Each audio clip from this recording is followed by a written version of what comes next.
ಎಲ್ರಿಗೂ ನಮಸ್ಕಾರ. ನಾನು Rohit Desai, co-founder of JB experts. ಈ ವಿಡಿಯೋದಲ್ಲಿ ನಾವು ನೋಡೋಣ ಯಾವ ರೀತಿಯಲ್ಲಿ LC ಯೂಸ್ ಮಾಡಿಕೊಂಡು ನಾವು ಎಕ್ಸ್ಪೋರ್ಟ್ ಇಂಪೋರ್ಟ್ ಬಿಸ್ನೆಸ್ನ ಸೆಕ್ಯೂರ್ ಮಾಡ್ಬೋದು ಅಂತ. ಯಾಕೆಂದರೆ ತುಂಬ ಸರಿ ಏನಾಗುತ್ತೆ, ಬೇರೆ ಪೇಮೆಂಟ್ ಟರ್ಮ್ಸ್ ಆಲ್ರೆಡಿ ಡಿಸ್ಕಸ್ ಮಾಡಿದ್ದೇವೆ, ಅದರ ರಿಸ್ಕ್ ಮತ್ತು ಬೆನಿಫಿಟ್ಸ್ ಎರಡೂ ಡಿಸ್ಕಸ್ ಮಾಡಿದ್ದೇವೆ. ಸೊ ಏನಾಗುತ್ತೆ, ಕೆಲವೊಂದು ಸಾರಿ ನಮ್ಮ ಪೇಮೆಂಟ್ಗಳು ಸಿಕ್ಕಾಕೊಳ್ಳೋ ಚಾನ್ಸಸ್ ಇರುತ್ತೆ. ನಾವು ಕ್ರೆಡಿಟ್ ಕೊಟ್ಟರೆ ನಾವು ಸಿಕ್ಕಾಕೊಳ್ತೇವೆ, ಅಡ್ವಾನ್ಸ್ ಕೊಟ್ಟರೆ ಬಾಯರ್ ಸಿಕ್ಕಾಕೊಳ್ತಾರೆ. ಸೊ ಇಬ್ಬರಿಗೂ ಕೂಡ ಸೆಟ್ ಆಗದೆ ಅಂತ ಆಪ್ಷನ್ಸ್ಗಳು ತುಂಬ ಸಾರಿ ಇರುತ್ತೆ. ಅದಕ್ಕೆ ನಾವೇನು ಮಾಡ್ತೇವೆ, ನಾವು LCನ ಯೂಸ್ ಮಾಡ್ತೇವೆ, ಲೆಟರ್ ಆಫ್ ಕ್ರೆಡಿಟ್. ಯಾಕಂದರೆ ಇಲ್ಲಿ 99% ಆಫ್ ದ ಟೈಮ್ ಬ್ಯಾಂಕ್ಗಳು ಗ್ಯಾರಂಟಿಯಾಗಿ ಬರ್ತಾರೆ. ಸೊ ಹಾಗಾಗಿ ನಮ್ಮ ದುಡ್ಡುಗಳು ಎಲ್ಲಿ ಸಿಕ್ಕಾಕೊಳ್ಳಲ್ಲ. ಸೊ ಇಲ್ಲಿ ನಾವು ಮಾಡಬೇಕಾಗಿರೋದೇನು, ನಾವು ಯಾವಾಗಲೂ ವರ್ಕ್ ಮಾಡುವಾಗ LCಯಲ್ಲಿ ತುಂಬ ವೆರೈಟೀಸ್ ಇದೆ. ನಿಮ್ಮ ಬಿಸ್ನೆಸ್ ಅಪ್ಲಿಕೇಶನ್ ಏನಿದೆ ಅದರ ಅಕಾರ್ಡಿಂಗ್ಲಿ ನಾವು ಯಾವ LC ವರ್ಕ್ ಮಾಡ್ಬೋದು ಅದನ್ನು ಮುಂದೆ ಡಿಸ್ಕಸ್ ಮಾಡೋಣ. ಸೊ ಇವಾಗ ಏನಾಗುತ್ತೆ, ಲೆಟರ್ ಆಫ್ ಕ್ರೆಡಿಟ್ ಅಥವಾ ಇರ್ರಿವೋಕೇಬಲ್ LC ಬಗ್ಗೆ ನಾವು ಮಾತಾಡುವಾಗ ನಾವು ಯಾವ LCನ ನಾವು ಡಾಕ್ಯುಮೆಂಟ್ನ ನಾವು ಬೇಕಾಗತ್ತೆ, ಅಥವಾ ಇರ್ರಿವೋಕೇಬಲ್ ಯಾಕೆ ನಾವು ಕೆಲಸ ಮಾಡಬೇಕು. ರಿವೋಕೇಬಲ್ ಆದರೆ ಏನಾಗುತ್ತೆ, ಬಾಯರ್ ಏನು ಮಾಡ್ಬೋದು, ಅದನ್ನು ಅವನೊಬ್ಬನೇ ಹೋಗಿ ಪೇಮೆಂಟ್ ಆದರೂ ಚೇಂಜ್ ಮಾಡಿಸ್ಬೋದು, ಟರ್ಮ್ಸ್ ಆ್ಯಂಡ್ ಕಂಡೀಷನ್ಸ್ ಆದರೂ ಚೇಂಜ್ ಮಾಡಿಸ್ಬೋದು, ಅಥವಾ ಹೊಸ ಸರ್ಟಿಫಿಕೇಷನ್ ಆದರೂ ಆ್ಯಡ್ ಮಾಡಿಸ್ಬೋದು. ತುಂಬ ವಿಷಯಗಳನ್ನ ಅವ್ರು ಚೇಂಜ್ ಮಾಡ್ಬೋದು. ಬಟ್ ಆದರೆ ನಾವು ಇರ್ರಿವೋಕೇಬಲಲ್ಲಿ ಕೆಲಸ ಮಾಡಿದಾಗ JB ಎಕ್ಸ್ಪರ್ಟ್ಸ್ ಕನ್ಫರ್ಮೇಷನ್ ಇಲ್ಲದೆ ಬರೀ ಬಾಯರ್ ಏನೂ ಎಡಿಟ್ ಮಾಡೋಕ್ಕಾಗಲ್ಲ, ಅಥವಾ JB ಎಕ್ಸ್ಪರ್ಟ್ಸ್ ಒಬ್ಬರೇ ಹೋಗ್ಬಿಟ್ಟು ಏನೂ ಎಡಿಟ್ ಮಾಡೋಕ್ಕಾಗಲ್ಲ. ಸೊ ಇಬ್ಬರು ಒಪ್ಪಿಗೆ ಇದ್ದರೆ ಮಾತ್ರ ಆ LCಗಳು ಎಡಿಟ್ ಆಗುತ್ತೆ, ಇಲ್ಲದೆ ಹೋದರೆ ಎಡಿಟ್ ಆಗಲ್ಲ. ಸೊ ಇವಾಗ ಬಾಯರ್ ಬ್ಯಾಂಕ್ ಯಾವುದು, ಇಶ್ಯೂಯಿಂಗ್ ಬ್ಯಾಂಕ್ ಅಂತ ಹೇಳ್ತೇವೆ. ನಾಳೆ ನೀವು ಬ್ಯಾಂಕ್ಗಳಿಗೆ ಹೋದಾಗ ನೀವು ಈ ಟರ್ಮಿನಾಲಜಿಗಳು ಗೊತ್ತಿರಬೇಕಾಗತ್ತೆ. ಸರ್ ಇಶ್ಯೂಯಿಂಗ್ ಬ್ಯಾಂಕ್ ಯಾವುದು ಅಂತ ಕೇಳಿದಾಗ ABC ಬ್ಯಾಂಕ್ USA ಇದೆ ಇಶ್ಯೂಯಿಂಗ್ ಬ್ಯಾಂಕು. ನಮ್ಮ ಬ್ಯಾಂಕ್ ಯಾವುದು, JB ಎಕ್ಸ್ಪರ್ಟ್ಸ್ ಬ್ಯಾಂಕ್ ಯಾವುದು, SBI ಇಂಡಿಯಾ. USA ಬ್ಯಾಂಕ್ ಯಾವುದು, ನನ್ನ ಬಾಯರ್ ಬ್ಯಾಂಕ್ ಯಾವುದು, ABC ಬ್ಯಾಂಕ್, ರೈಟ್. ಸೊ ಈ ಥರದ ರೀತಿಯಲ್ಲಿ ನೀವು ನೆನ್ಪಿಟ್ಕೋಬೇಕಾಗತ್ತೆ. ನೀವು ಯಾವುದೇ ಬ್ಯಾಂಕ್ ಇರ್ಬೋದು, ಅಥವಾ USA ಬೇರೆ ಯಾವ ಬ್ಯಾಂಕಿನ ಜೊತೆ ಅಮೆರಿಕನ್ ಬ್ಯಾಂಕು ಅಥವಾ ಬೇರೆ ಯಾವ ಬ್ಯಾಂಕ್ ವರ್ಕ್ ಮಾಡ್ತಾ ಇದ್ದೀರಾ, ಆ ಬ್ಯಾಂಕು ಇಶ್ಯೂಯಿಂಗ್ ಬ್ಯಾಂಕ್ ಇರುತ್ತೆ. ಯಾರು ನಿಮಗೆ LC ಕೊಡ್ತಾರೆ ಅವರು ನಿಮ್ಮ ಇಶ್ಯೂಯಿಂಗ್ ಬ್ಯಾಂಕ್ ಆಗ್ತಾರೆ. ಯಾರು ನಿಮ್ಮ ಬಾಯರ್ ಇದ್ದಾರೆ ಅವರು ಯಾರನ್ನಾದರೂ ಅಪಾಯಿಂಟ್ ಮಾಡ್ಕೋಬೋದು. ಓಕೆ. ಸೊ ಈ ಥರ ನಿಮಗಿರುತ್ತೆ. ನೀವು ಈ ಸೇಮ್ ನಿಮಗೆ ಯಾವುದೇ ಬ್ಯಾಂಕ್ ಕೂಡ ನೀವು ಅಡ್ವೈಸಿಂಗ್ ಬ್ಯಾಂಕ್ ಇರ್ಬೋದು. ಓಕೆ. ಇದೆಲ್ಲ ರೆಫರೆನ್ಸಿಗೆ ತೊಗೊಂಡಿರೋದು, ಯಾವುದೇ ರೀತಿಯ ಕನೆಕ್ಷನ್ಗಳಿಲ್ಲ. ನಾನು ಯಾವುದೇ ಬ್ಯಾಂಕ್ನೂ ಇಲ್ಲಿ ಪ್ರಮೋಟ್ ಮಾಡ್ತಾ ಇಲ್ಲ. ಓಕೆ. ಸೊ ಇಲ್ಲಿ ಫಸ್ಟ್ ಆಪ್ಷನ್ ಬರೋದೇನು, ನೀವು ಫಸ್ಟ್ ಮಾಡಬೇಕಾಗಿರೋ ಕೆಲಸ ಅಗ್ರಿಮೆಂಟ್. ಅಗ್ರಿಮೆಂಟ್ ಯಾರು ಮಾಡ್ತಾರೆ, ನಿಮ್ಮ ಇಬ್ಬರ ನಡುವೆ ಅಗ್ರಿಮೆಂಟ್ ಆಗುತ್ತೆ, ಬಾಯರ್ ಆ್ಯಂಡ್ ಸೆಲ್ಲರ್. ಸೊ ಇದು ಅಗ್ರಿಮೆಂಟ್ ಸೈನ್ ಆದ ತಕ್ಷಣ ನಾವು ನಾವೇನು ಮೆಟೀರಿಯಲ್ ಸಪ್ಲೈ ಮಾಡಬೇಕು ಅಂದ್ಕೊಂಡಿದ್ದೇವೆ, ಎಷ್ಟು ದುಡ್ಡಲ್ಲಿ ಸಪ್ಲೈ ಮಾಡಬೇಕು ಅಂದ್ಕೊಂಡಿದ್ದೇವೆ, ನಮ್ಮ ಇನ್ಕೋಟಮ್ ಏನಿರಬೇಕು. ಇನ್ಕೋಟಮ್ ಬಗ್ಗೆ ಗೊತ್ತಿಲ್ಲ ಅಂದರೆ ಅದ್ರದ್ದು ವೀಡಿಯೋ ಆಲ್ರೆಡಿ ಇದೆ, ಅದನ್ನು ಹೋಗ್ಬಿಟ್ಟು ನೋಡ್ಕೊಳ್ಳಿ. ಸೊ ಇದನ್ನೆಲ್ಲ ರೆಡಿ ಮಾಡಿಕೊಂಡು ನಾವು ಏನು ಮಾಡ್ತೇವೆ, ಒಂದು ಅಗ್ರಿಮೆಂಟ್ ರೆಡಿ ಆಗುತ್ತೆ. ರೆಡಿ ಆದ ತಕ್ಷಣ ನಾವು ಪೇಮೆಂಟ್ ಟರ್ಮ್ ಡಿಸ್ಕಸ್ ಮಾಡುವಾಗ ನಾನೇನು ಹೇಳ್ತೇನೆ, ನಾನಂತೂ ಕ್ರೆಡಿಟ್ ಕೊಡಲ್ಲ, ಅವ್ನು ನನಗೆ ಅಡ್ವಾನ್ಸ್ ಕೊಡಲ್ಲ. ಸೊ ನಮಗಿರೋ ಆಪ್ಷನ್ ಏನು, LC. ಓಕೆ. ಸೊ LCಯಲ್ಲಿ ನಾವು ಕೆಲಸ ಮಾಡಬೇಕಂದಾಗ ಸೊ ನಾನೇನು ಮಾಡ್ತೇನೆ, ಸೊ ಇವಾಗ ಇಂಪೋರ್ಟರ್ ಏನು ಮಾಡ್ತಾನೆ, ಅವನು ತನ್ನ ಬ್ಯಾಂಕಿಗೆ ಹೋಗ್ತಾನೆ, ಅಲ್ಲಿ ಹೋಗಿ ಇರ್ರಿವೋಕೇಬಲ್ LC ನನ್ನ ಹೆಸರಲ್ಲಿ ತೆಗೆಸ್ತಾನೆ, ರೈಟ್. ಯಾಕಂದರೆ ನಾನು ಮಾರ್ತಾ ಇರೋದು, ಸೊ ಅದಕ್ಕೆ ಪೇಮೆಂಟ್ ನನಗೆ ಬರಬೇಕು, ಸೊ ನನ್ನ ಹೆಸರಲ್ಲಿ ತೆಗೆಸ್ಕೊಡ್ತಾನೆ. ಸೊ ಆ ಡೀಟೇಲ್ಸ್ಗಳನ್ನ ಅವನ ಬ್ಯಾಂಕ್ ಏನಿದೆ ಅದು ನನ್ನ ಬ್ಯಾಂಕಿಗೆ ಇನ್ಫಾರ್ಮೇಷನ್ ಕೊಡುತ್ತೆ. ತುಂಬ ಸರಿ ಏನಾಗುತ್ತೆ, ಈ ಬ್ಯಾಂಕ್ಗಳು ಸರಿ ಇಲ್ಲದೆ ಇರೋದ್ರಿಂದ ಡೀಟೇಲ್ಸ್ಗಳನ್ನೇ ಹೇಳಲ್ಲ. ನಿಮ್ಗೆ LC ಬಂದಿದೆಯೋ ಇಲ್ವೋ, ಅಥವಾ ಅದು ಇನ್ಫಾರ್ಮೇಷನ್ ನಿಮ್ಗೇನೋ ರಿಲೇಷನ್ಶಿಪ್ ಮ್ಯಾನೇಜರ್ ಸರಿ ಇಲ್ಲ ಅಂದರೆ, ಅಥವಾ ಫಾರೆಕ್ಸ್ ಟೀಮಲ್ಲಿ ಅಥವಾ ನಿಮ್ಮ ಅಕೌಂಟ್ ಯಾರು ಹ್ಯಾಂಡಲ್ ಮಾಡ್ತಾ ಇದ್ದಾರೆ ಅವ್ರೇನಾದರೂ ಸರಿಯಾಗಿ ರೆಸ್ಪಾಂಡ್ ಮಾಡಲಿಲ್ಲ ಅಂದರೆ ನಿಮಗೆ LC ಬಂದಿದ್ದೇ ಗೊತ್ತಾಗಲ್ಲ. ತುಂಬ ಒಂದು 2-3 ದಿನ ಅದರಲ್ಲಿ ವೇಸ್ಟ್ ಆಗಿಬಿಡುತ್ತೆ. ಸೊ ಅದಕ್ಕೆ ನೀವು ಏನು ಮಾಡಬೇಕು, ನಿಮ್ಮ ಬ್ಯಾಂಕ್ಗಳನ್ನ ನಿಮ್ಮ ಎಕ್ಸ್ಪೋರ್ಟ್ ಬಿಸ್ನೆಸ್ಸಿಗೆ ಆರಿಸುವಾಗ ಸ್ವಲ್ಪ ನೋಡಿಕೊಂಡು ಚೆನ್ನಾಗಿರೋ ಬ್ಯಾಂಕ್ ಜೊತೆ ಕೆಲಸ ಮಾಡಿ. ಇಲ್ಲ ಅಂದರೆ ಯಾವುದೇ ಬ್ಯಾಂಕ್ಗಳು ಇವಾಗಿನ ಟೈಮಲ್ಲಿ ಚೆನ್ನಾಗೂ ಇದೆ, ಚೆನ್ನಾಗೂ ಇಲ್ಲ. ಕೆಲವೊಂದು ಬ್ರಾಂಚ್ಗಳು ತುಂಬ ಚೆನ್ನಾಗಿ ಕೆಲಸ ಮಾಡ್ತಾರೆ, ಮ್ಯಾನೇಜರ್ಗಳು ಚೆನ್ನಾಗಿದ್ದರೆ ಎಫರ್ಟ್ ಆಗಿ ಕೆಲಸ ಮಾಡ್ತಾರೆ, ಜೆನ್ಯೂನ್ಲಿ ಏನಾದರೂ ಅಪ್ಡೇಟ್ಸ್ ಬಂದರೆ ಇಮಿಡಿಯೇಟ್ಲಿ ಅಪ್ಡೇಟ್ ಮಾಡ್ತಾರೆ. ಇಲ್ಲದೆ ಹೋದರೆ ನೀವು ಅವರ ಹಿಂದೆ ಬಿದ್ದು ನಿಮ್ಮ ಕೆಲಸ ಬಿಟ್ಟು ಅವ್ರ ಹಿಂದೆ ಬೀಳೋ ಕೆಲಸ ಒಂದಾಗತ್ತೆ. ಓಕೆ. ಅದಕ್ಕೆ ತುಂಬ ಹುಷಾರಾಗಿ ನೀವು ಬ್ಯಾಂಕ್ಗಳನ್ನ ಪಿಕ್ ಮಾಡ್ಕೋಬೇಕು. ನೆಕ್ಸ್ಟ್ ಆಗೋದೇನು, JB ಎಕ್ಸ್ಪರ್ಟ್ಸ್ಗೆ LC ಬಂತು, ಅಗ್ರಿ ಮಾಡಿದೆ, ಎಲ್ಲ ಕಂಡೀಷನ್ಸ್ ಎಲ್ಲ ಕರೆಕ್ಟ್ ಇತ್ತು, ಸರಿ ನಾನು ಇವಾಗ ಪ್ರೊಡಕ್ಷನ್ ಸ್ಟಾರ್ಟ್ ಮಾಡಿದೆ. ಪ್ರೊಡಕ್ಷನ್ ಸ್ಟಾರ್ಟ್ ಆದಮೇಲೆ ನಾನೇನು ಮಾಡ್ತೀನಿ, ಈ ಗೂಡ್ಸ್ಗಳನ್ನ ಶಿಪ್ ಮಾಡಿಬಿಡ್ತೇನೆ. ಓಕೆ. ನಡುವೆ ನಾನು ಬಾಯರ್ ಜೊತೆ ಮಾತಾಡ್ತಾ ಇರ್ತೇನೆ, ಬೇರೆ ಏನೂ ವಿಷಯಗಳಿರಲ್ಲ ಅದರಲ್ಲಿ. ಸೊ ನಾನೇನು ಮಾಡ್ತೇನೆ, ಈ ಡಾಕ್ಯುಮೆಂಟ್ಸ್ಗಳನ್ನ ನಾನು ಗೂಡ್ಸ್ನ ಶಿಪ್ ಮಾಡಿಕೊಂಡು LC ಟರ್ಮ್ಸ್ ಏನೇನು ಅಗ್ರಿ ಮಾಡಿದ್ದೆ, ನಾನು ಇದು ಡ್ರಾಫ್ಟಲ್ಲಿ ಬಂದಿರೋ ಟರ್ಮ್ಸ್ಗಳಿಗೆ ಏನೇನು ಅಗ್ರಿ ಮಾಡಿದ್ದೆ ಅದೆಲ್ಲ ಟರ್ಮ್ಸ್ ಅಕಾರ್ಡಿಂಗ್ ನಾನು ಪ್ರಾಡಕ್ಟ್ಗಳನ್ನ ರೆಡಿ ಮಾಡಿ ಅದನ್ನು ಎಕ್ಸ್ಪೋರ್ಟ್ ಮಾಡ್ತೇನೆ. ಎಕ್ಸ್ಪೋರ್ಟ್ ಮಾಡಿದ ಮೇಲೆ ಏನು ಮಾಡ್ತೇನೆ, ಇದು ಯಾವುದೇ ಥರದ ಡಾಕ್ಯುಮೆಂಟ್ಸ್ಗಳನ್ನ ನಾನು ಡೈರೆಕ್ಟ್ಲಿ ಬಾಯರಿಗೆ ಕೊಡಲ್ಲ, ಅಥವಾ ಬಾಯರ್ ಬ್ಯಾಂಕಿಗೂ ಕೊಡಲ್ಲ. ಸೊ ಇಂಪೋರ್ಟರ್ ಆಗಿರ್ಬೋದು, ಇಂಪೋರ್ಟರ್ ಬ್ಯಾಂಕ್ ಆಗಿರ್ಬೋದು, ನನಗೆ ಎರಡೂ ಇವಾಗ LC ಟರ್ಮ್ಸಲ್ಲಿ ನಾನು ಅವರಿಗೆ ಯಾವುದೇ ಥರದ ಡಾಕ್ಯುಮೆಂಟ್ಸ್ಗಳನ್ನ ಡೈರೆಕ್ಟ್ಲಿ ಕಳಿಸೋ ಹಾಗಿಲ್ಲ. ಏನೇ ಇದ್ದರೂ ಕೂಡ ನಾನು ಇವಾಗ ಏನಾಯಿತು, ಎಕ್ಸ್ಪೋರ್ಟ್ ಆಯಿತು, ಎಲ್ಲ BL ಕಾಪಿ ಬೇರೆ ಎಲ್ಲ ಡಾಕ್ಯುಮೆಂಟ್ಸ್ ನನ್ನ ಹತ್ರ ಇದೆ, ಅದನ್ನು ನಾನೇನು ಮಾಡ್ತೇನೆ, ಅದನ್ನೆಲ್ಲವೂ ತೊಗೊಂಡು ಹೋಗಿ ನನ್ನ ಬ್ಯಾಂಕ್ SBI ಬ್ಯಾಂಕ್ ಏನಿದೆ ಅದಕ್ಕೆ ಸಬ್ಮಿಟ್ ಮಾಡ್ತೇನೆ. ನಿಮ್ಮ ಇಶ್ಯೂಯಿಂಗ್ ಬ್ಯಾಂಕ್ ಅಂತ ಅಡ್ವೈಸಿಂಗ್ ಬ್ಯಾಂಕ್ ಅಂತ ಹೇಳಿದೆ, ಅಡ್ವೈಸಿಂಗ್ ಬ್ಯಾಂಕಿಗೆ ಹೋಗಿ ನೀವು ನಿಮ್ಮ ಬ್ಯಾಂಕ್ ಯಾವುದಿದೆ ಅವರಿಗೆಲ್ಲ ಡಾಕ್ಯುಮೆಂಟ್ಸ್ಗಳನ್ನ ಸಬ್ಮಿಟ್ ಮಾಡ್ತೀರಾ. ಯಾವ್ಯಾವ ಥರದ್ದು bill of leading, invoice, packaging list, ತುಂಬ ಥರದ ಬೇರೆ ಡಾಕ್ಯುಮೆಂಟ್ಸ್ ಇದೆ, ಅದಕ್ಕೆ ಕೆಳಗಡೆ ನಾವು ಡಿಸ್ಕಸ್ ಮಾಡೋಣ. ಸೊ ಯಾವಾಗ ಏನು ಮಾಡುತ್ತೆ, SBI ಬ್ಯಾಂಕ್ ಎಲ್ಲ ಡಾಕ್ಯುಮೆಂಟ್ಸ್ಗಳನ್ನ ಚೆಕ್ ಮಾಡಿ ಈ ಇಶ್ಯೂಯಿಂಗ್ ಬ್ಯಾಂಕ್ ಏನಿದೆ ಅವರಿಗೆ ಆ ಡಾಕ್ಯುಮೆಂಟ್ಸ್ಗಳನ್ನ ಕೊರಿಯರ್ ಮಾಡ್ತಾರೆ. ಸೊ ಕೊರಿಯರ್ ಅವರಿಗೆ ರೀಚ್ ಆದ ತಕ್ಷಣ ಅವ್ರು ಕೂಡ ಇನ್ನೊಂದು ಸರಿ ವೆರಿಫೈ ಮಾಡ್ತಾರೆ, ಆ ಪೇಮೆಂಟ್ಗಳನ್ನ SBI ಬ್ಯಾಂಕಿಗೆ ಕಳಿಸ್ತಾರೆ, ಅದು ಲೇಟರ್ ನನ್ನ ಅಕೌಂಟಿಗೆ ಬಂದು ಕ್ರಿಯೇಟ್ ಆಗುತ್ತೆ. This is the whole process of LC ಅಲ್ಲಿ ಆಗೋದು ಇಷ್ಟೇ. ನೀವು ಯಾವುದೇ ಡಾಕ್ಯುಮೆಂಟ್ಸ್ನ ಡೈರೆಕ್ಟ್ ಕಳಿಸೋ ಆಗಿಲ್ಲ. ಬಾಯರ್ ಏನು ಬೇಕಾದ ಹೇಳ್ಬೋದು. ಬಾಯರ್ ಹೇಳ್ತಾರೆ ಸರ್ ಇದು ಬ್ಯಾಂಕ್ಗಳು ಸ್ವಲ್ಪ ಡಿಲೇ ಮಾಡ್ತಾರೆ, ದಯಮಾಡಿ ಕಳಿಸ್ಬಿಡಿ, ಕಳಿಸೋ ಆಗಿಲ್ಲ. LCಯಲ್ಲಿ ಮಾಡಿದ್ದೀರಾ ಅಂದರೆ ಬ್ಯಾಂಕ್ ಇಂದಾನೇ ಡಾಕ್ಯುಮೆಂಟ್ಸ್ಗಳು ಹೋಗಬೇಕು. ಏನೇ ಒಂದು ಚಿಕ್ಕ ಕೊರಿಯರ್ ಇದ್ದರೂ ಕೂಡ ನೀವು ಹೋಗಿ ಬ್ಯಾಂಕಿಗೆ ಸಬ್ಮಿಟ್ ಮಾಡಬೇಕು. ಬ್ಯಾಂಕ್ ಅವ್ರು ಮಾತ್ರ ಅದನ್ನು ಡಾಕ್ಯುಮೆಂಟ್ಗಳನ್ನ ಮುಂದೆ ಕಳ್ಸೋಕ್ಕಾಗತ್ತೆ. ಸೊ ಇದನ್ನು ತುಂಬ ಹುಷಾರಾಗಿ ಮಾಡ್ಕೊಳ್ಳಿ. ಯಾಕೆಂದರೆ ಯಾವ ಬ್ಯಾಂಕ್ ಟರ್ಮ್ಸ್ ಯೂಸ್ ಮಾಡ್ತಾರೆ, ಯಾವ ಲಾಜಿಸ್ಟಿಕ್ ಪಾರ್ಟ್ನರ್ ಯೂಸ್ ಮಾಡ್ತಾರೆ. ಸರ್ ಇವಾಗ ನೀವು ಮುಂಚೆನೇ ಬ್ಯಾಂಕಿಗೆ ಹೋಗಿ ಕ್ಲಿಯರಾಗಿ ಅರ್ಥ ಮಾಡ್ಕೊಳ್ಳಿ. ಸರ್ ಇವಾಗ US ಪಾರ್ಟಿ ನಾನು ಟಾರ್ಗೆಟ್ ಮಾಡ್ತಾ ಇದ್ದೇನೆ. US ಪಾರ್ಟಿ ಟಾರ್ಗೆಟ್ ಮಾಡುವಾಗ ನನಗೇನು ಕಷ್ಟ ಇದೆ ಅಂತಂದರೆ, ಸರ್ ಇವಾಗ ನಾನು ನಿಮಗೆ ಡಾಕ್ಯುಮೆಂಟ್ಸ್ ಕೊಟ್ಟರೆ ನೀವು ಎಷ್ಟು ದಿನಕ್ಕೆ ಅಲ್ಲಿ ಮುಟ್ಟಿಸ್ತೀರಾ, ನಿಮಗೆ ಎಷ್ಟು ದಿನ ಬೇಕಾಗತ್ತೆ, ಇದು ಪ್ರತಿಯೊಂದು ಕ್ಲಾರಿಫಿಕೇಷನ್ನ ತೊಗೊಂಡು ನಿಮ್ಮ ಮುಂದೆ ಕೆಲಸ ಮಾಡಬೇಕು. ಇಲ್ಲಾಂದರೆ ಏನಾಗುತ್ತೆ, 99% ನಿಮ್ಮ ದುಡ್ಡು ಸಿಕ್ಕಾಕೊಳ್ಳೋ ಚಾನ್ಸಸ್ ಇರುತ್ತೆ. ಅದ್ರ ಜೊತೆಗೆ ಈ ಬ್ಯಾಂಕ್ಗಳು ಮಾಡೋ ತಪ್ಪಿಗೆ ನಾವು ಸಿಕ್ಕಾಕೊಳ್ತಾರೆ. ತುಂಬ ಸರಿಯಾಗಿದೆ ಆ ಥರ. ಸೊ ಅದಕ್ಕೆ ದಯಮಾಡಿ ನೀವು ನಿಮ್ಮ ಬ್ಯಾಂಕ್ಗಳ ಜೊತೆ ಕೆಲಸ ಮಾಡುವಾಗ ಒಂದು ಒಳ್ಳೆ ಬ್ಯಾಂಕ್ನ ಪಿಕ್ ಮಾಡ್ಕೊಳ್ಳೋದು ನಿಮ್ಮ ಕೆಲಸ ಇದೆ. ಅದಕ್ಕೆ ಯಾವ್ಯಾವ ಥರದ ಬ್ಯಾಂಕ್ಗಳನ್ನ ಜೊತೆ ಮಾತಾಡಬೇಕು, ಏನೇನೆಲ್ಲ ಇರಬೇಕು ಅದನ್ನೆಲ್ಲ ನಾನು ನಿಮಗೆ ಹೇಳ್ತೇನೆ ಮುಂದಿನ ಬರೋ ವೀಡಿಯೋದಲ್ಲಿ. ಬಟ್ ಆದರೆ ನಿಮ್ಮ ಬ್ಯಾಂಕಿಂಗ್ ಪಾರ್ಟ್ನರ್, ನಿಮ್ಮ ಬ್ಯಾಂಕಿಂಗ್ ಸಿಸ್ಟಮ್ ಏನಿದೆ ತುಂಬ ಅಡ್ವಾನ್ಸ್ಡ್ ಇರಬೇಕು, ತುಂಬ ಒಳ್ಳೇದಿರಬೇಕು. ಅದರಲ್ಲಿ ಏನೇ ಡಾಕ್ಯುಮೆಂಟ್ಸ್ ಇರ್ಬೋದು, ಏನೇ ರೀತಿ ಇರ್ಬೋದು, ಆಮೇಲೆ ಪೇಮೆಂಟ್ಸ್ ಆಗಿರ್ಬೋದು, ಪ್ರತಿಯೊಂದು LC ಡ್ರಾಫ್ಟ್ ಬಂದರೆ ಇಮಿಡಿಯೇಟ್ ಅರ್ಧ ಗಂಟೆಯಲ್ಲಿ ನಮಗೆ ಕಾಲ್ ಬರಬೇಕು. ಸರ್ LC ಡ್ರಾಫ್ಟ್ ಬಂದಿದೆ, ಒಂದ್ಸರಿ ಚೆಕ್ ಮಾಡ್ಕೊಳ್ಳಿ. ಸೊ LC ಡ್ರಾಫ್ಟ್ ಬಂದಿದೆ, ನಾನು ನಿಮ್ಗೆ ಕಳಿಸ್ತಾ ಇದ್ದೇನೆ, ಚೆಕ್ ಮಾಡ್ಕೊಳ್ಳಿ, ಅಗ್ರಿ ಮಾಡಿದರೆ ನಾನು ಅಪ್ರೂವ್ ಕೊಡ್ತೇನೆ. ಸೊ ಇದನ್ನೆಲ್ಲವೂ ಕೂಡ ನೀವು ಬ್ಯಾಂಕ್ ಅವ್ರ ಜೊತೆ, ಇವಾಗ LC ಬಂದು 5 ದಿನ ಆದರೂ ನೀವು ಬ್ಯಾಂಕ್ದವ್ರು ಫೋನೇ ಮಾಡಲ್ಲ. ಆ ಥರ ಇದ್ದಾಗ ನೀವೇನು ಮಾಡ್ತೀರಾ, 5 ದಿನ ನಿಮ್ಮದು ವೇಸ್ಟ್ ಆಗುತ್ತೆ. ಸೊ ತುಂಬ ನೀವು ಆರ್ಡರ್ ತೊಗೊಳಕ್ಕೆ ಕಷ್ಟಪಡ್ತೀರಾ. ಆರ್ಡರ್ಗಳು ತೊಗೊಂಡು ಬಂದಮೇಲೆ ಈ ಥರದ ಬ್ಯಾಂಕ್ಗಳು, ಅಥವಾ ನಾನೇನು ಇವ್ರಿಗೆ ಅಂತ ಹೇಳ್ತಾ ಇಲ್ಲ, ಬಟ್ ಜನರಲಿ ಬ್ಯಾಂಕ್ಗಳು ಸರಿಯಾಗಿ ನಿಮ್ಗೆ ಸಿಕ್ಕಾಕ್ಸ್ಬಿಡ್ತಾರೆ. ಸೊ ಅದನ್ನು ನೀವು ಉಳಿಸ್ಕೊಳ್ಳಿ. ಒಳ್ಳೆ ಬ್ಯಾಂಕ್ಗಳ ಜೊತೆ ಕೆಲಸ ಮಾಡಿ. ಸ್ವಲ್ಪ ಆಚೆ ಈಚೆ ಕೆಲಸ ಆಗ್ತಾ ಇದೆ ಅಂದರೆ ಆ ಬ್ಯಾಂಕ್ಗಳನ್ನ ಚೇಂಜ್ ಮಾಡ್ಕೊಳ್ಳಿ. ದಯಮಾಡಿ ಯಾವುದೇ ಬ್ಯಾಂಕ್ ಜೊತೆ ಎಮೋಷ್ನಲಿ ಅಟ್ಯಾಚ್ ಆಗಕ್ಕೆ ಹೋಗ್ಬಿಡಿ. ಅವ್ರೇನು ನಿಮ್ಮ ಹೆಲ್ಪಿಗೆ ಅಂತಿರಲ್ಲ. Okay, bank is there for a business. ಅವರೊಂದು ಬಿಸ್ನೆಸ್ ಅದು. ಅವರೇನು ನಿಮಗೆ ಹೆಲ್ಪ್ ಮಾಡೋಕ್ಕೆ ಅಥವಾ ನಿಮ್ಮ ಬಿಸ್ನೆಸ್ ಬೆಳೆಸೋಕ್ಕೆ ಅವ್ರಿಗೇನೂ ಅವಶ್ಯಕತೆಗಳಿಲ್ಲ. ಅವ್ರು ನಿಮಗೆ ಸಪೋರ್ಟ್ ಮಾಡ್ತಾರೆ. ನೀವು ಅವ್ರು ಸಪೋರ್ಟ್ ಮಾಡೋದಕ್ಕೆ ಅವರೊಂದು ಸರ್ಟನ್ ಫೀಸ್ ತೊಗೊಳ್ತಾರೆ. ಇಲ್ಲೇನು ಅವ್ರೇನು ಚಾರಿಟಿ ಮಾಡ್ತಾ ಇಲ್ಲ. ನೀವು ಹಾಗೆ ಹೋಗ್ಬಿಟ್ಟು ಸರ್ LC ಫೀಸ್ ತೊಗೊಳ್ದೆ ನೀವೇನಾದರೂ LC ಮಾಡಿ ಅಂದರೆ ಅವ್ರೇನು ಮಾಡಲ್ಲ. ಅದೊಂದು ಪರ್ಟಿಕ್ಯುಲರ್ ಫೀಸ್ ಇರುತ್ತೆ, ಪರ್ಟಿಕ್ಯುಲರ್ ಕಮಿಷನ್ಸ್ ಇರುತ್ತೆ, ಅದನ್ನು ತೊಗೊಳ್ತಾರೆ. ಯಾಕೆಂದರೆ ಅದೊಂದು ಬಿಸ್ನೆಸ್, ಅದೇನು ಚಾರಿಟೇಬಲ್ ಕಂಪನಿಗಳಲ್ಲ. ಓಕೆ, ಸೊ ಯಾವುದೇ ಬ್ಯಾಂಕ್ಗಳ ಜೊತೆ ಎಮೋಷನಲಿ ಅಟ್ಯಾಚ್ ಆಗೋಕ್ಕೆ ಹೋಗಬೇಡಿ. ಯಾವುದೇ ಮ್ಯಾನೇಜರ್ ಏನೇ ಹೇಳಿ, ನಿಮ್ಮ ಕಂಡೀಷನ್ ಸೂಟ್ ಆದರೆ ಆ ಬ್ಯಾಂಕ್ಗಳ ಜೊತೆ ಕೆಲಸ ಮಾಡಿ. ಸೂಟ್ ಆಗದೆ ಹೋದರೆ ಬೇರೆ ಬ್ಯಾಂಕ್ಗಳನ್ನ ನೋಡ್ಕೊಳ್ಳಿ. ಇವತ್ತಿನ ಟೈಮಲ್ಲಿ ಬೇಕಾದಷ್ಟು ಬ್ಯಾಂಕ್ಗಳು ಬಿದ್ದಿದೆ. ನಿಮ್ಮ ಮನೆಗೆ ಬಂದು ಸರ್ವಿಸ್ ಕೊಡುವಂಥ ಬ್ಯಾಂಕ್ಗಳನ್ನ ಹುಡುಕೊಳ್ಳಿ. ಓಕೆ, ಸೊ ಇದರಲ್ಲಿ ನೆಕ್ಸ್ಟ್ ಆಗೋದೇನು, ನಾನು ಡಾಕ್ಯುಮೆಂಟ್ಸ್ ಕೊಡ್ತೇನೆ, ಡಾಕ್ಯುಮೆಂಟ್ಸ್ ವೆರಿಫೈ ಆಗುತ್ತೆ, ಡಾಕ್ಯುಮೆಂಟ್ಸ್ನ ಮುಂದಿನ ಬ್ಯಾಂಕಿಗೆ ಕಳಿಸ್ತಾರೆ. ಆ ಬ್ಯಾಂಕ್ಗಳು ವೆರಿಫೈ ಮಾಡಿಕೊಂಡು ನಿಮ್ಮ ಅಕೌಂಟಿಗೆ ದುಡ್ಡು ಹಾಕುತ್ತೆ. ರೈಟ್. ಸೊ ಇದರಲ್ಲಿ ಏನೇ ಕನ್ಫ್ಯೂಷನ್ ಇದ್ದರೂ ಕೂಡ ದಯಮಾಡಿ ಕಮೆಂಟ್ ಬಾಕ್ಸಲ್ಲಿ ಕೇಳಿ, ನಾನು ಕ್ಲಿಯರ್ ಮಾಡ್ತೇನೆ. ಸೊ ಈ LCಯಲ್ಲಿ ಮೇನ್ ಆಗಿರೋ ಕೆಲಸ ಏನು, ಇಲ್ಲಿ ಯಾವುದೇ ಥರದ ಕ್ಯಾನ್ಸಲ್ ಆಗಿರ್ಬೋದು, ಮೋಡಿಫೈ ಆಗೋದು ಸಾಧ್ಯನೇ ಇಲ್ಲ. ಯಾಕಂದರೆ ಇಬ್ಬರು ಅಗ್ರಿ ಮಾಡಲಿಲ್ಲ ಅಂದರೆ, ಈ ಬಾಯರ್ ಮತ್ತು ಸೆಲ್ಲರ್, ನಾನು ಮತ್ತು ನನ್ನ ಬಾಯರ್ ಅಗ್ರಿ ಮಾಡದೆ ಹೋದರೆ ಈ LCಗಳು ಎಡಿಟ್ ಆಗಲ್ಲ ಅಥವಾ ಕ್ಯಾನ್ಸಲ್ ಆಗಲ್ಲ. ಇಲ್ಲದೆ ಹೋದರೆ ನೀವೇನು ಅಂದ್ಕೊಳ್ತೀರಾ, ಓಕೆ LCಯಲ್ಲಿ ರಿವೋಕೇಬಲ್ LC ಇತ್ತು ಅಂದರೆ ನಾವೇನು ಅಂದ್ಕೊಳ್ತೇನೆ, ಸರ್ LC ಇದೆಯಲ್ಲ ತಲೆ ಕೆಡಿಸ್ಕೊಳ್ಳಲ್ಲ, ನಾನು ಫುಲ್ ಆಲ್ಮೋಸ್ಟ್ ಮೆಟೀರಿಯಲ್ ಎಲ್ಲ ರೆಡಿ ಮಾಡ್ಕೊಳ್ತೇನೆ. ಆಮೇಲೆ ಗೊತ್ತಾಗುತ್ತೆ ಎಕ್ಸ್ಪೋರ್ಟ್ ಮಾಡೋ ಟೈಮಲ್ಲಿ ನನಗೆ ಈ LC ಕ್ಯಾನ್ಸಲ್ ಆಗಿಬಿಟ್ಟಿದೆ. ಸೊ ಅವಾಗೇನು, ನಾನೇನಾದ್ರು ಎಕ್ಸ್ಪೋರ್ಟ್ ಮಾಡಿಬಿಟ್ಟಿದ್ರೆ ಎಲ್ಲ ಡಾಕ್ಯುಮೆಂಟ್ಸ್ ನನ್ನ ಹತ್ರ ಇದೆ, ಬಟ್ ಎಕ್ಸ್ಪೋರ್ಟ್ ಆಗಿಬಿಟ್ಟಿದೆ, ಬಟ್ LCನೇ ಇಲ್ಲ, ಯಾರಿಗೆ ಕೊಡಲಿ ನಾನು? ಸೊ ದುಡ್ಡು ಸಿಕ್ಕಾಕೊಳ್ಳೋದು.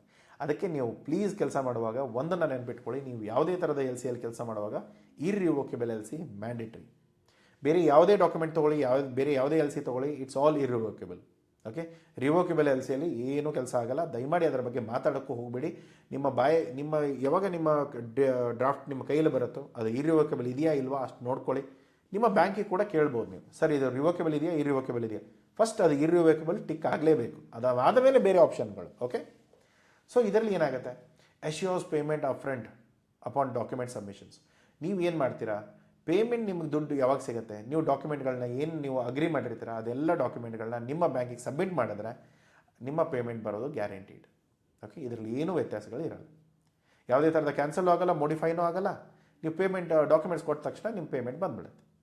ಸರ್ ಇವಾಗ ನನಗೆ ದುಡ್ಡು ಬೇಕಲ್ಲ ಸ್ಟಾರ್ಟಿಂಗು, ಅವಾಗೇನು ಮಾಡಲಿ? ಎಲ್ ಸಿಗಳ ಮೇಲೆ ಲೋನು ಸಿಗುತ್ತೆ, ಬೇರೆ ವಿಷಯಗಳಿದೆ, ಅದನ್ನೆಲ್ಲ ಮುಂದೆ ಬರೋ ಮುಂದೆ ಡಿಸ್ಕಸ್ ಮಾಡೋಣ. ಓಕೆ, ಸೊ ಹೋಪ್ಫುಲಿ ನನಗೆ ಎಲ್ ಸಿ ಪ್ರೊಸೆಸ್ ಕ್ಲಿಯರ್ ಆಗಿದೆ ಅಂದ್ಕೊಳ್ತೇನೆ. ಯಾಕೆಂದರೆ L C process is all standard. ಇರ್ರಿವೋಕಬಲ್ದಿಂದ ಬೇರೆ ಮುಂದೆ ಬರೋ ಎಲ್ಲ ಎಲ್ ಸಿಗಳಿಗೂ ಸೇಮ್ ಇರುತ್ತೆ. Okay, confirmed L C, additional guarantee. So ಇವಾಗ ಕನ್ಫರ್ಮ್ಡ್ ಎಲ್ ಸಿ ಅಂತಂದ್ರೆ ಏನು? ಇವಾಗ ನಾನೇನು ಮಾಡ್ತೇನೆ, ಇವಾಗ ಬಾಯರ್ ನಂಬ್ತಾ ಇಲ್ಲ, ಸೊ ಹಾಗಾಗಿ ನಾನು ಬಾಯರ್ ಬ್ಯಾಂಕ್ನ ನಂಬ್ತಾ ಇದ್ದಾನೆ, ಅವರು ನನಗೆ ಎಲ್ ಸಿ ಕೊಡ್ತಾ ಇದ್ದಾರೆ.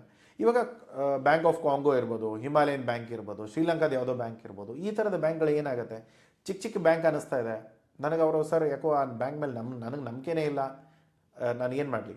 ಸೊ ಹಾಗಿದ್ದಾಗ ನೀವು ಕನ್ಫರ್ಮ್ಡ್ ಎಲ್ ಸಿ ತೊಗೊಳ್ಬೋದು. ಕನ್ಫರ್ಮ್ಡ್ ಎಲ್ ಸಿ ಅಂದರೆ ಏನು? ಅವನು ಯಾವುದೇ ಬ್ಯಾಂಕಿಂದನಾದರೂ ಇಶ್ಯೂ ಮಾಡಿಸ್ಕೊಳ್ಳಿ, ನೀವು ಹೇಳೋದೇನು, ಸರ್ ನನಗೊಂದು ಕನ್ಫರ್ಮೇಷನ್ ಬ್ಯಾಂಕ್ HDFC ಇಂದ ಕೊಡಿಸಿ ಅಥವಾ ICICI ಇಂದ ಕೊಡಿಸಿ ಅಂದರೆ, ಬಾಯರ್ ದುಡ್ಡು ಕೊಡದೆ ಹೋದರೆ ಎಲ್ ಸಿ ಅವನ ಬ್ಯಾಂಕ್ ದುಡ್ಡು ಕೊಡುತ್ತೆ, ಅವನ ಬ್ಯಾಂಕ್ ಕೂಡ ದುಡ್ಡು ಕೊಡದೆ ಹೋದರೆ ಈ ಕನ್ಫರ್ಮೇಷನ್ ಯಾರು ಕೊಡ್ತಾರಲ್ಲ ಇವ್ರು ನಿಮಗೆ ದುಡ್ಡು ಕೊಡ್ತಾರೆ. ಸೊ ಹಾಗಾಗಿ ಇದೊಂದು ಎಕ್ಸ್ಟ್ರಾ ಸೆಕ್ಯೂರಿಟಿ ನಿಮಗೆ ಸಿಗುತ್ತೆ. ಸೊ ಇಲ್ಲೇನಾಗುತ್ತೆ, ನನ್ನ ಬಾಯರ್ಗೆ ಇರ್ರಿವೋಕಬಲ್ ಎಲ್ ಸಿ ಓಪನ್ ಮಾಡ್ತಾನೆ. ಅದಾದ ಮೇಲೆ JB ಎಕ್ಸ್ಪರ್ಟ್ಸ್ ಏನು ಹೇಳುತ್ತೆ, ಸರ್ ನನಗೆ ನಿಮ್ಮ ಬ್ಯಾಂಕ್ ಮೇಲೆ ನಂಬಿಕೆ ಇಲ್ಲ, ದಯಮಾಡಿ HDFC ಬ್ಯಾಂಕಿಂದ ಒಂದು ಕನ್ಫರ್ಮೇಷನ್ ಎಲ್ ಸಿ ತೊಗೊಂಬನ್ನಿ. ಅವನೇನು ಮಾಡ್ತಾನೆ, ಅವರ ಬ್ಯಾಂಕಿಗೆ ಹೇಳ್ತಾನೆ, ಸರ್ ನನಗೆ ಅವರು ನನ್ನ ಸಪ್ಲೈಯರ್ HDFC ಇಂದ ಕನ್ಫರ್ಮ್ಡ್ ಎಲ್ ಸಿ ಕೇಳ್ತಾ ಇದ್ದಾರೆ, ಸೊ ದಯಮಾಡಿ ಅದನ್ನು ತೊಗೊಂಡು ಬನ್ನಿ ಅಂತ.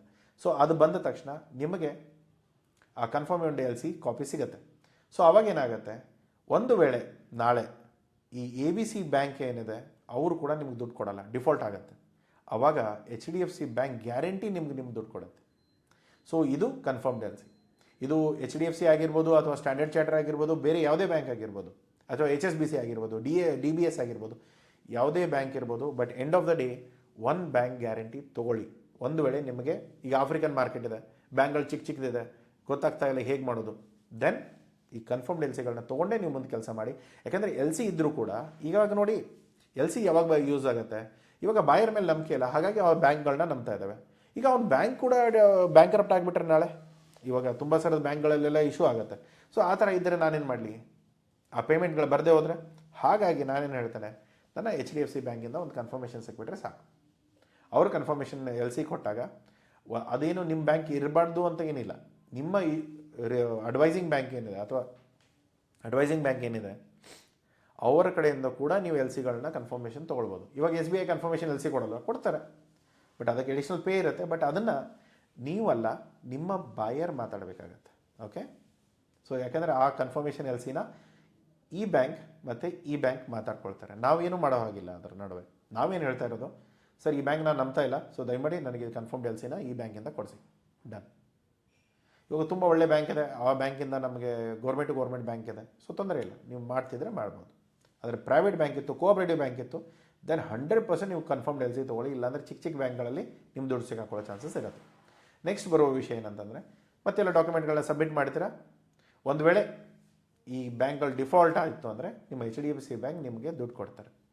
ಓನ್ಲಿ ಇಫ್ ಅಂದರೆ HDFC ಬ್ಯಾಂಕ್ ನಿಮಗೆ ಫಸ್ಟಿಗೆ ದುಡ್ಡು ಕೊಡಲ್ಲ. ನೀವು ಹೋಗಿ ಡಾಕ್ಯುಮೆಂಟ್ಸ್ಗಳನ್ನ ನೀವು SBI ಕೊಟ್ಟಾಗ ಅವ್ರೇನು HDFC ಕಳಿಸಲ್ಲ, ಅವ್ರೇನು ಮಾಡ್ತಾರೆ ABC ಬ್ಯಾಂಕಿಗೇ ಡಾಕ್ಯುಮೆಂಟ್ ಕಳಿಸೋದು.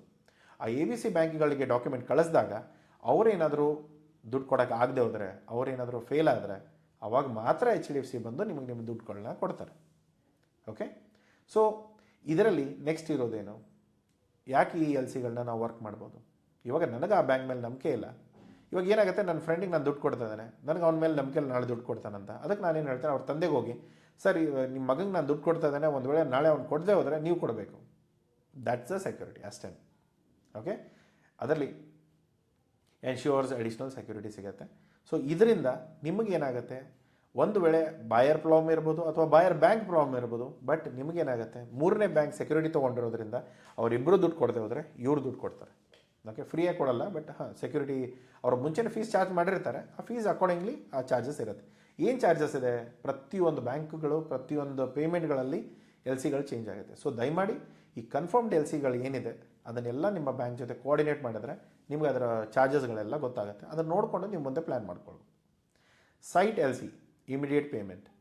ಇವಾಗ ಸರ್ ನನಗೆ ಡಾಕ್ಯುಮೆಂಟ್ ಸಬ್ಮಿಟ್ ಮಾಡಿದ ತಕ್ಷಣ ದುಡ್ಡು ಬೇಕು, ಯಾಕಂದರೆ ನನಗೆ ನೆಕ್ಸ್ಟ್ ಆರ್ಡರ್ ಇದೆ, ಅವಾಗ ನಾವು ಏನು ಮಾಡ್ತೇವೆ, ಎಲ್ಲವೂ ಸೇಮ್ ಇರುತ್ತೆ, ಇನ್ಸ್ಟೆಂಟ್ ಪೇಮೆಂಟ್ ಸಿಗುತ್ತೆ. ಇನ್ಸ್ಟೆಂಟ್ ಪೇಮೆಂಟ್ ಅಂದರೆ ಏನು? ಇವಾಗ ಬೇರೆ ಕಂಡೀಷನ್ಸಲ್ಲಿ ಏನಾಗುತ್ತೆ, ನಾನು ಆ ಡಾಕ್ಯುಮೆಂಟ್ನ ನನ್ನ ಬ್ಯಾಂಕಿಗೆ ಕೊಡ್ತೇನೆ, ನನ್ನ ಬ್ಯಾಂಕ್ ಇವ್ರಿಗೆ ಕೊಡ್ತಾರೆ, ಇವ್ರು ಏನು ಮಾಡ್ತಾರೆ ಆ ಬ್ಯಾಂಕ್ಗಳ ಡಾಕ್ಯುಮೆಂಟ್ನ ಬಾಯರಿಗೆ ತೋರಿಸ್ಬಿಟ್ಟು ಕನ್ಫರ್ಮೇಷನ್ ಕೊಡ್ತಾರೆ, ರೈಟ್? ಇವಾಗ ಸೈಟ್ ಎಲ್ ಸಿಯಲ್ಲಿ ಏನಾಗುತ್ತೆ, ಸೈಟ್ ಎಲ್ ಸಿ ಸಿಕ್ಕಿದೆ, ಒಂದು ಸೀ ಫುಡ್ ನಾನು ಎಕ್ಸ್ಪೋರ್ಟ್ ಮಾಡ್ತೇನೆ ಒಂದು $50,000. ಇವಾಗ ನಾನೇನು ಮಾಡ್ತೇನೆ, ನನ್ನ ಡಾಕ್ಯುಮೆಂಟ್ಸ್ಗಳನ್ನೆಲ್ಲ ತೊಗೊಂಡೋಗಿ ನಾನು ಎಸ್ ಬಿ ಐಗೆ ಸಬ್ಮಿಟ್ ಮಾಡ್ತೇನೆ. ಎಸ್ ಬಿ ಐದವರು ಎ ಬಿ ಸಿ ಬ್ಯಾಂಕಿಗೆ ಕಳಿಸ್ತಾರೆ. ಎ ಬಿ ಸಿ ಬ್ಯಾಂಕ್ದವ್ರು ಏನು ಮಾಡ್ತಾರೆ, ಇಮಿಡಿಯೇಟ್ ಅಮೌಂಟ್ನ ರಿಲೀಸ್ ಮಾಡ್ತಾರೆ. ಡಾಕ್ಯುಮೆಂಟ್ಸ್ಗಳನ್ನ ಚೆಕ್ ಮಾಡ್ತಾರೆ, ಎಲ್ಲ ಡಾಕ್ಯುಮೆಂಟ್ಸ್ ಕರೆಕ್ಟ್ ಇದೆಯಾ, ಅಮೌಂಟ್ ರಿಲೀಸ್ ಮಾಡಿ, ಮುಗಿದೋಯ್ತು. ಯಾಕೆಂದರೆ ಇದರಲ್ಲಿ ಯಾವುದೇ ರೀತಿಯ ಎಡಿಷನಲ್ ವೆರಿಫಿಕೇಷನ್ ಆಗೋದು, ಡಿಲೇ ಆಗೋದು ಆಪ್ಷನ್ ಇಲ್ಲ. 2 ದಿನದಲ್ಲಿ ನಿಮ್ಮ ದುಡ್ಡು ಎಸ್ ಬಿ ಐ ಅಕೌಂಟಿಗೆ ಬರುತ್ತೆ, ಅದು ಆಮೇಲೆ ನಿಮ್ಮ ಅಕೌಂಟಿಗೆ ಕ್ರಿಯೇಟ್ ಆಗುತ್ತೆ. That's it. ಇದರಲ್ಲಿ ಏನು, ಈ ಸೈಟ್ ಎಲ್ ಸಿ ಅಂತಂದರೆ ಏನಂದರೆ ತುಂಬ ಬೇಗ ನಿಮ್ಮ ಪೇಮೆಂಟ್ಗಳು ನಿಮ್ಮ ಅಕೌಂಟಿಗೆ ಬಂದುಬಿಡುತ್ತೆ. ಯಾವುದೇ ಥರದ ಡಿಲೇಗಳಿರಲ್ಲ, ಯಾವುದೇ ಥರದ ಇಶ್ಯೂಗಳು ಬರಲ್ಲ. ಇವಾಗ ಏನಾಗುತ್ತೆ, ಇಲ್ಲ ಬಾಯರ್ ಬಂದು ಸರ್ ನಾನು ಇನ್ನೊಂದೇ ಡಾಕ್ಯುಮೆಂಟ್ ಹೇಳಿದ್ದೆ, ಅದು ಹೇಳಿದ್ದೆ, ಆ ಎಲ್ ಸಿ ಡ್ರಾಫ್ಟಲ್ಲಿ ಏನು ಮೆನ್ಷನ್ ಆಗಿದೆ ಅದೆಲ್ಲವೂ ನೀವು ಕರೆಕ್ಟಾಗಿ ಕೊಟ್ಬಿಟ್ರೆ ನಿಮ್ಮ ಪೇಮೆಂಟ್ ನಿಮ್ಮ ಅಕೌಂಟಿಗೆ ತುಂಬ ಬೇಗ ಬಂದುಬಿಡುತ್ತೆ. Okay. Use on L C credit terms. ಇವಾಗ ನಾನು ಒಂದು ವೇಳೆ ಇವಾಗ ನಾನು ಬಾಯರ್ ಏನು ಹೇಳ್ತಾನೆ, ಸರ್ ನೀವು ಮೆಟೀರಿಯಲ್ ನನಗೆ ಎಕ್ಸ್ಪೋರ್ಟ್ ಮಾಡಿ, ಬಟ್ ನಾನು ನಿಮಗೆ ಪೇಮೆಂಟ್ ಮಾತ್ರ 90 ಡೇಸ್ ಮೇಲೆ ಕೊಡ್ತೇನೆ, ಅಂದರೆ ಕ್ರೆಡಿಟೇ ಕೊಡ್ತಾ ಇದ್ದೇವೆ, ರೈಟ್? ಇವಾಗ ನಾವು ಬೇರೆ ಪೇಮೆಂಟ್ ಟರ್ಮ್ಸಲ್ಲಿ ನಾವು ಡಿಸ್ಕಸ್ ಮಾಡಿದ್ದೇನು, ನಾವು ಪೇಮೆಂಟ್ ಕ್ರೆಡಿಟಲ್ಲಿ ಕೊಟ್ಟರೆ ದುಡ್ಡು ಹೋಯಿತು, ಗ್ಯಾರಂಟಿ ಏನಿಲ್ಲ ದುಡ್ಡು ವಾಪಸ್ ಬರುತ್ತೆ ಅನ್ನೋದು, ರೈಟ್? ಬಟ್ ಆದರೆ ಎಲ್ ಸಿಯಲ್ಲಿ ನಾವು ಏನಾದರೂ ಕ್ರೆಡಿಟ್ ಕೊಟ್ಟರೆ ನಮ್ಮ ದುಡ್ಡು 100% ವಾಪಸ್ ಬರುತ್ತೆ. ನಾವೇನು ಹೇಳ್ತೇವೆ, ಸರಿಯಪ್ಪ ನಿನಗೆ ಕ್ರೆಡಿಟ್ ಬೇಕಲ್ಲ, ಈಗ ನನ್ನ ಬಿಸ್ನೆಸ್ ಮಾಡಲ್ಲ ಆ ಥರ ಇದೆ, ಮಾರ್ಕೆಟ್ ಎಲ್ಲ ಕ್ರೆಡಿಟ್ ಕೊಡ್ತಾ ಇದೆ, ಸರಿ ನಾವು ಕ್ರೆಡಿಟ್ ಕೊಡೋಣ. ಕ್ರೆಡಿಟ್ ಕೊಡ್ತೇನೆ, ಬಟ್ ಅಂಡರ್ ಎಲ್ ಸಿ ಕೊಡ್ತೇನೆ, ಯೂಸಾನ್ಸ್. ಯೂಸಾನ್ಸ್ ಎಲ್ ಸಿಯಲ್ಲಿ ಏನಾಗುತ್ತೆ, ನೀವು ಕ್ರೆಡಿಟ್ಗಳನ್ನ ಡಿಸೈಡ್ ಮಾಡ್ಬೋದು. 30 ಡೇಸ್ ಆಗ್ಬೋದು, 90 ಡೇಸ್ ಆಗ್ಬೋದು, 100 ಡೇಸ್ ಆಗ್ಬೋದು, 180 ಡೇಸ್ ಆಗ್ಬೋದು, ಎಷ್ಟೇ ಆಗ್ಬೋದು. ನೀವು ಅದನ್ನು ಪ್ರಾಪರಾಗಿ ಚೆಕ್ ಮಾಡಿಕೊಂಡು ನೀವು ಬರೀಬೋದು. ಸೊ ನೀವೇನು ಮಾಡೋದು, ಇಲ್ಲಿ ಇಂಪೋರ್ಟರ್ ಏನು ಮಾಡ್ತಾನೆ, ಓಪನ್ ಯೂಸಾನ್ಸ್ ಎಲ್ ಸಿ 90 ಡೇಸ್ ಕ್ರೆಡಿಟ್ನ ಅವನು ಓಪನ್ ಮಾಡ್ತಾನೆ, ಆ ಎಲ್ ಸಿ ಕಾಪಿ ಅಗೇನ್ ನಿಮ್ಮ ಬ್ಯಾಂಕಿಗೆ ಬರುತ್ತೆ, ನೀವು ಅಪ್ರೂವ್ ಮಾಡ್ತೀರಾ, ನಿಮ್ಮ ಡಾಕ್ಯುಮೆಂಟ್ಗಳನ್ನ ಸಬ್ಮಿಟ್ ಮಾಡ್ತೀರಾ, ಎ ಬಿ ಸಿ ಬ್ಯಾಂಕ್ ಅದನ್ನು ಚೆಕ್ ಮಾಡ್ತಾರೆ, ಒಂದು ನೋಟ್ ಕೊಡ್ತಾರೆ, ಕನ್ಫರ್ಮೇಷನ್ ಕೊಡ್ತಾರೆ, ನಿಮ್ಮ ಪೇಮೆಂಟ್ 90 ಡೇಸಲ್ಲಿ ಬರುತ್ತೆ ಅಂತ. ಅವಾಗ 90 ಡೇಸ್ ಆದ ತಕ್ಷಣ ಏನು ಮಾಡ್ತಾರೆ, ಈ ಎಕ್ಸ್ಪೋರ್ಟರ್ ಹೋಗಿ ಎ ಬಿ ಸಿ ಬ್ಯಾಂಕಿಗೆ ದುಡ್ಡು ಕೊಡ್ತಾನೆ, ಆ ದುಡ್ಡುಗಳು ಮುಂದೆ ನನ್ನ ಎಸ್ ಬಿ ಐ ಬ್ಯಾಂಕ್ ಅಕೌಂಟಿಗೆ ಬರುತ್ತೆ. ಸೊ ಇದರಲ್ಲಿ ಸರ್ ಅವ್ನು ದುಡ್ಡು ಕೊಡದೆ ಹೋದರೆ ಬ್ಯಾಂಕ್ಗಳು ಅವನ ಹತ್ರ ತೊಗೊಳ್ಳೋದು ಅವರ ಬ್ಯಾಂಕಿನ ಜವಾಬ್ದಾರಿ ನಮ್ಮದಲ್ಲ. ಸೊ ಹಾಗಾಗಿ ಅದು ಯಾವುದೇ ರೀತಿ ಇರ್ಬೋದು, ಅವ್ರು ಈ ಎಲ್ ಸಿ ಕನ್ಫರ್ಮ್ ಮಾಡೋ ಮುಂಚೆನೂ ಕೂಡ 90 ಡೇಸ್ ಯೂಸಾನ್ಸ್ ಎಲ್ ಸಿ ಕೊಡೋ ಮುಂಚೆನೂ ಕೂಡ ಅವ್ರು ಏನು ಕೇಳ್ತಾರೆ, ಸರ್ ಯೂಸಾನ್ಸ್ ಎಲ್ ಸಿ ಕೇಳ್ತಾ ಇದ್ದೀರಾ, ಬಟ್ ನಿಮ್ಮ ಅಕೌಂಟಲ್ಲಿ ಅಷ್ಟು ಬ್ಯಾಲೆನ್ಸ್ ಇಲ್ಲ, ಸೊ ಫಸ್ಟ್ ಬ್ಯಾಲೆನ್ಸ್ ಹಾಕಿ ಆಮೇಲೆ ನಾವು ಯೂಸಾನ್ಸ್ ಎಲ್ ಸಿ ಕೊಡ್ತೇವೆ. ಯಾಕಂದರೆ ಇಲ್ಲಿ ಬ್ಯಾಂಕ್ ರೆಪ್ಯುಟೇಷನ್ ಕೂಡ ಟೇಕಲ್ಲಿರುತ್ತೆ. ಯಾಕಂದರೆ ಇವಾಗ ಏನಾದರೂ ಎಲ್ ಸಿಯಲ್ಲಿ ಹೆಚ್ಚು ಕಡಿಮೆ ಆಯಿದ್ರೆ ನಾನು ಇಂಪೋರ್ಟರ್ ಮೇಲಂತೂ ಕೇಸ್ ಹಾಕೇ ಹಾಕ್ತೇನೆ, ಜೊತೆಗೆ ಬ್ಯಾಂಕು ಹಾಕ್ತಾನೆ, ಅವಾಗ ಬ್ಯಾಂಕ್ ರೆಪ್ಯುಟೇಷನ್ ಇನ್ನೂ ಭಾಳ ಹಾಳಾಗುತ್ತೆ.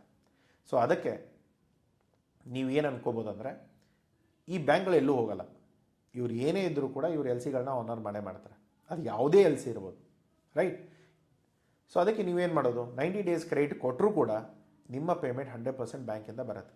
ಇವನು ಪೇ ಮಾಡಲಿ ಮಾಡದೇ ಇರಲಿ, ಅಥವಾ ಅವನ ಅಕೌಂಟಲ್ಲಿ ಅಷ್ಟು ದುಡ್ಡು ಏನಿರುತ್ತೆ ಅದನ್ನು ಅವ್ರು ಫ್ರೀಸ್ ಆದರೂ ಮಾಡ್ತಾರೆ. ಫ್ರೀಸ್ ಅಂದರೆ ಲಾಕ್ ಮಾಡಿರ್ತಾರೆ, ಆ ದುಡ್ಡು ತಗೊಳಕ್ಕೆ ಬರಲ್ಲ. 90 ಡೇಸ್ ಆದಮೇಲೆ ಈ ಎಲ್ ಸಿಗಳನ್ನ, ಇವಾಗ ನೋಡಿ ಅವ್ರ ಪೇಮೆಂಟ್ ಚೆನ್ನಾಗಿದೆ, ಅವ್ರ ರೆಗ್ಯುಲರ್ಲಿ ಪೇಮೆಂಟ್ಸ್ಗೆ ಹೋಗೋದು ಬರೋದಿದೆ, ಆ ಬ್ಯಾಂಕಿಗೆ ಅವ್ರ ಮೇಲೆ ನಂಬಿಕೆ ಇದೆ, ಸರಿ ಅವರು ಏನು ಸೆಕ್ಯೂರಿಟಿ ತೊಗೊಳ್ದೇನೆ ಎಲ್ ಸಿ ಕೊಟ್ಟಿರ್ಬೋದು. ಬಟ್ ಅವರ ನಡುವೆ ಏನಾದರೂ ವ್ಯವಹಾರಗಳಿರಲಿ, ಅದು ನಮಗೇನೂ ಸಂಬಂಧ ಇಲ್ಲ. ನಮಗೇನು, ನನ್ನ 90 ಡೇಸ್ ಆದ ತಕ್ಷಣ ಈ ಬ್ಯಾಂಕ್ ನನಗೆ ಎಲ್ ಸಿ ಪೇಮೆಂಟ್ ಮಾಡುತ್ತೆ. ಪ್ರಾಮಿಸರಿ ನೋಟ್ ಕೊಟ್ಟಿರ್ತಾರೆ, ಪ್ರಾಮಿಸರಿ ನೋಟ್ ಬಂದಿರುತ್ತೆ. ಸೊ ಒಂದು ಸರಿ ನಾನು ನಿಮಗೆ ಪ್ರಾಮಿಸರಿ ನೋಟ್ ಬಂದ ತಕ್ಷಣ ನಮಗೇನಾಗುತ್ತೆ, ಎಲ್ಲ ಡಾಕ್ಯುಮೆಂಟ್ಸ್ ಎಲ್ಲ ಕ್ಲಿಯರ್ ಆಗಿದೆ ಅಂತ ಹೇಳಿದ್ದೀರಾ, ಪ್ರಾಮಿಸರಿ ನೋಟ್ ಕೊಟ್ಟಿದ್ದೀರಾ, ಮುಗಿದೋಯ್ತು. 90 ಡೇಸ್ ಆಯಿತು, ನೀವು ಇವಾಗ ನನ್ನ ದುಡ್ಡು ಕೊಡಿ. ಈ ಪೇಮೆಂಟ್ ಏನಿದೆಯಲ್ಲ ಇದು 100% ಗ್ಯಾರಂಟಿಡ್ ಇರುತ್ತೆ, ದುಡ್ಡು ಎಲ್ಲೂ ಹೋಗಲ್ಲ. ಏನು ಡಿಲೇ ಆಗಿ ಬರುತ್ತೆ, ಯಾಕೆ ನಾನು ಅಗ್ರಿ ಮಾಡ್ಕೊಂಡಿದ್ದಲ್ಲ 90 ಡೇಸ್ ಅಂತ, ಅಥವಾ 180 ಡೇಸ್ ಅಂತ ಅಂದ್ಕೊಳ್ಳಿ. ಸೊ ಯಾವುದೇ ಡೇಟ್ಗಳನ್ನ ನೀವು ಅಗ್ರಿ ಮಾಡ್ಬೋದು, ಬಟ್ ಈ ಪೇಮೆಂಟ್ಸ್ಗಳು ನಿಮಗೆ ಬರೋದು ಮಾತ್ರ ಗ್ಯಾರಂಟಿಡ್ ಇರುತ್ತೆ. ಡಿಲೇ ಆಗುತ್ತೆ, ತೊಂದರೆ ಇಲ್ಲ. ಯಾಕಂದರೆ ಇವಾಗ ಏನಾಗುತ್ತೆ, ಇಲ್ಲಾಂದರೆ ನನಗೆ ಡೈರೆಕ್ಟ್ ಕ್ರೆಡಿಟ್ ಕೊಡ್ತಾರೆ ಮಾರ್ಕೆಟಿಗೆ. ಇವಾಗ ಬಾಯರ್ ಕೇಳ್ತಾನೆ, ಆಯಿತು ಸರ್ ನಾನು ಬಿಸ್ನೆಸ್ ಬೇಕು, ಆಯಿತು ಸರ್ ಹಾಗಿದ್ದರೆ ತೊಗೊಳ್ಳಿ, 90 ಡೇಸ್ ಕೊಟ್ಟೆ, ಬಟ್ ಬ್ಯಾಂಕು ಇಲ್ಲ, ಏನೂ ಇಲ್ಲ. ಆಮೇಲೆ ಅವ್ನು ಫೋನ್ ಎತ್ತೋದೇ ಬಿಟ್ಬಿಟ್ರೆ ನಾನೇನು ಮಾಡಲಿ, ನಾನು ಸಿಕ್ಕಾಕೊಳ್ತಾನೆ. ಸೊ ಆ ಸಿಚುವೇಷನ್ಸಲ್ಲಿ ನೀವು ಇದನ್ನು ಹ್ಯಾಂಡಲ್ ಮಾಡಬೇಕಾಗುತ್ತೆ, ಇಲ್ಲ ಅಂದರೆ ಸಿಕ್ಕಾಕೊಳ್ತೀರಿ. Okay. Transferable L C, middle man. So transferable L C ಅಂತಂದರೆ ಏನು, ಆಲ್ಮೋಸ್ಟ್ ಎಲ್ಲ ಪ್ರೊಸೀಜರ್ಗಳು ಸೇಮ್. ಇದರಲ್ಲಿ ಏನಿದೆ ಅಂದರೆ, ಇವಾಗ XYZ ಏನು ನನ್ನ ಇಂಪೋರ್ಟರ್ ಇದ್ದಾರೆ, ಅವ್ರು ಏನು ಮಾಡ್ತಾರೆ, ಒಂದು ಟ್ರಾನ್ಸ್ಫರಬಲ್ ಎಲ್ ಸಿ ಓಪನ್ ಮಾಡ್ತಾರೆ. ಇವಾಗ ನಾನೇನು ಮ್ಯಾನುಫ್ಯಾಕ್ಚರ್ ಮಾಡ್ತಾ ಇಲ್ಲ, ಇಷ್ಟೊತ್ತವರೆಗೂ ನಾನೇನು ಮಾಡ್ತಾ ಇದ್ದೆ, ಆ್ಯಸ್ ಅ ಮ್ಯಾನುಫ್ಯಾಕ್ಚರ್ ನಾನು ಅವನಿಗೆ ಮೆಟೀರಿಯಲ್ ಸಪ್ಲೈ ಮಾಡ್ತಾ ಇದ್ದೆ, ರೈಟ್. ಆ್ಯಸ್ ಅ ಟ್ರೇಡರ್ ನಾನು ಅವನಿಗೆ ಸಪ್ಲೈ ಮಾಡ್ತಾ ಇದ್ದೆ. ಬಟ್ ಆದರೆ ಇಲ್ಲಿ ನಾನೇನು ಮಾಡ್ತೇನೆ, ಒಬ್ಬ ಮಿಡಲ್ ಮ್ಯಾನ್. ನಾನೇನು ಮಾಡ್ತೇನೆ, ಇವಾಗ ಬಾಯರಿಗೆ ಏನು ಹೇಳ್ತಾನೆ, ಸರ್ ನೀವೊಂದು ಟ್ರಾನ್ಸ್ಫರಬಲ್ ಎಲ್ ಸಿ ಇಶ್ಯೂ ಮಾಡಿ ನನ್ನ ಹೆಸರ ಮೇಲೆ, ನಾನು ನಿಮಗೆ ಮೆಟೀರಿಯಲ್ನ ಕಳಿಸ್ಕೊಡ್ತಾನೆ. ಅವನೇನು ಮಾಡ್ತಾನೆ, ಒಂದು ಟ್ರಾನ್ಸ್ಫರಬಲ್ ಎಲ್ ಸಿ ಕಳಿಸ್ತಾನೆ. ಅವನ ಎಲ್ ಸಿ ಏನಿದೆ ಅದನ್ನು ನಾನು ಮುಂದೆ ಸಪ್ಲೈಯರಿಗೆ ಟ್ರಾನ್ಸ್ಫರ್ ಮಾಡ್ತಾನೆ. ನನ್ನ ಕಮಿಷನ್ ಇಟ್ಕೊಳ್ತಾನೆ 30%, ಆಮೇಲೆ 70% ಏನು ಪೇಮೆಂಟ್ ಇದೆಯೋ ಅದನ್ನು ನಾನು ಸಪ್ಲೈಯರಿಗೆ ಕಳಿಸ್ಕೊಡ್ತಾನೆ. ಸೊ ಅವನಿಗೇನು ಹೇಳ್ತಾನೆ, ಸರ್ ನೀವು ಇದನ್ನೆಲ್ಲ ಫುಲ್ಫಿಲ್ ಮಾಡಿ, ಈ ಎಕ್ಸ್ಪೋರ್ಟ್ರಿಗೆ ಮೆಟೀರಿಯಲ್ ಶಿಪ್ ಮಾಡಿ, ಈ ಡಾಕ್ಯುಮೆಂಟ್ಸ್ ಏನಿದೆ ನಿಮ್ಮ ಬ್ಯಾಂಕಿಗೆ ಸಬ್ಮಿಟ್ ಮಾಡ್ಕೊಳ್ಳಿ. ಇದಾದ ತಕ್ಷಣ ಎಲ್ ಸಿಗಳು ಆನರ್ ಆಗುತ್ತೆ. ಸೊ ಒಂದು ಈ ಪೇಮೆಂಟ್ಗಳು JB ಎಕ್ಸ್ಪರ್ಟ್ಸಿಗೆ ಬರುತ್ತೆ. ನನ್ನ ಕಮಿಷನ್ನ ನಾನು ಇಟ್ಕೊಂಡು ಬೇರೆ ಎಲ್ ಸಿ ಪೇಮೆಂಟ್ ಏನಿದೆ ಡೈರೆಕ್ಟ್ಲಿ ಸಪ್ಲೈಯರ್ಗೆ ಹೋಗುತ್ತೆ.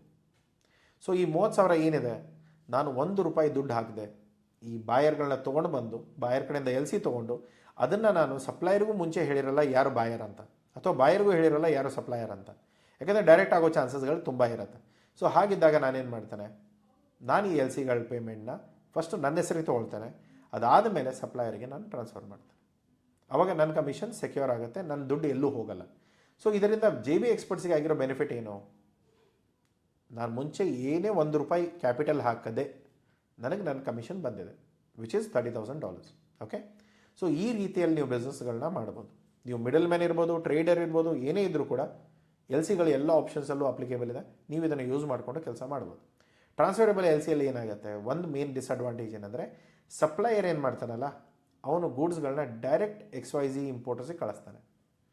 ಅವಾಗ ಎಲ್ ಸಿಯಲ್ಲಿ ಗೊತ್ತಾಗುತ್ತೆ.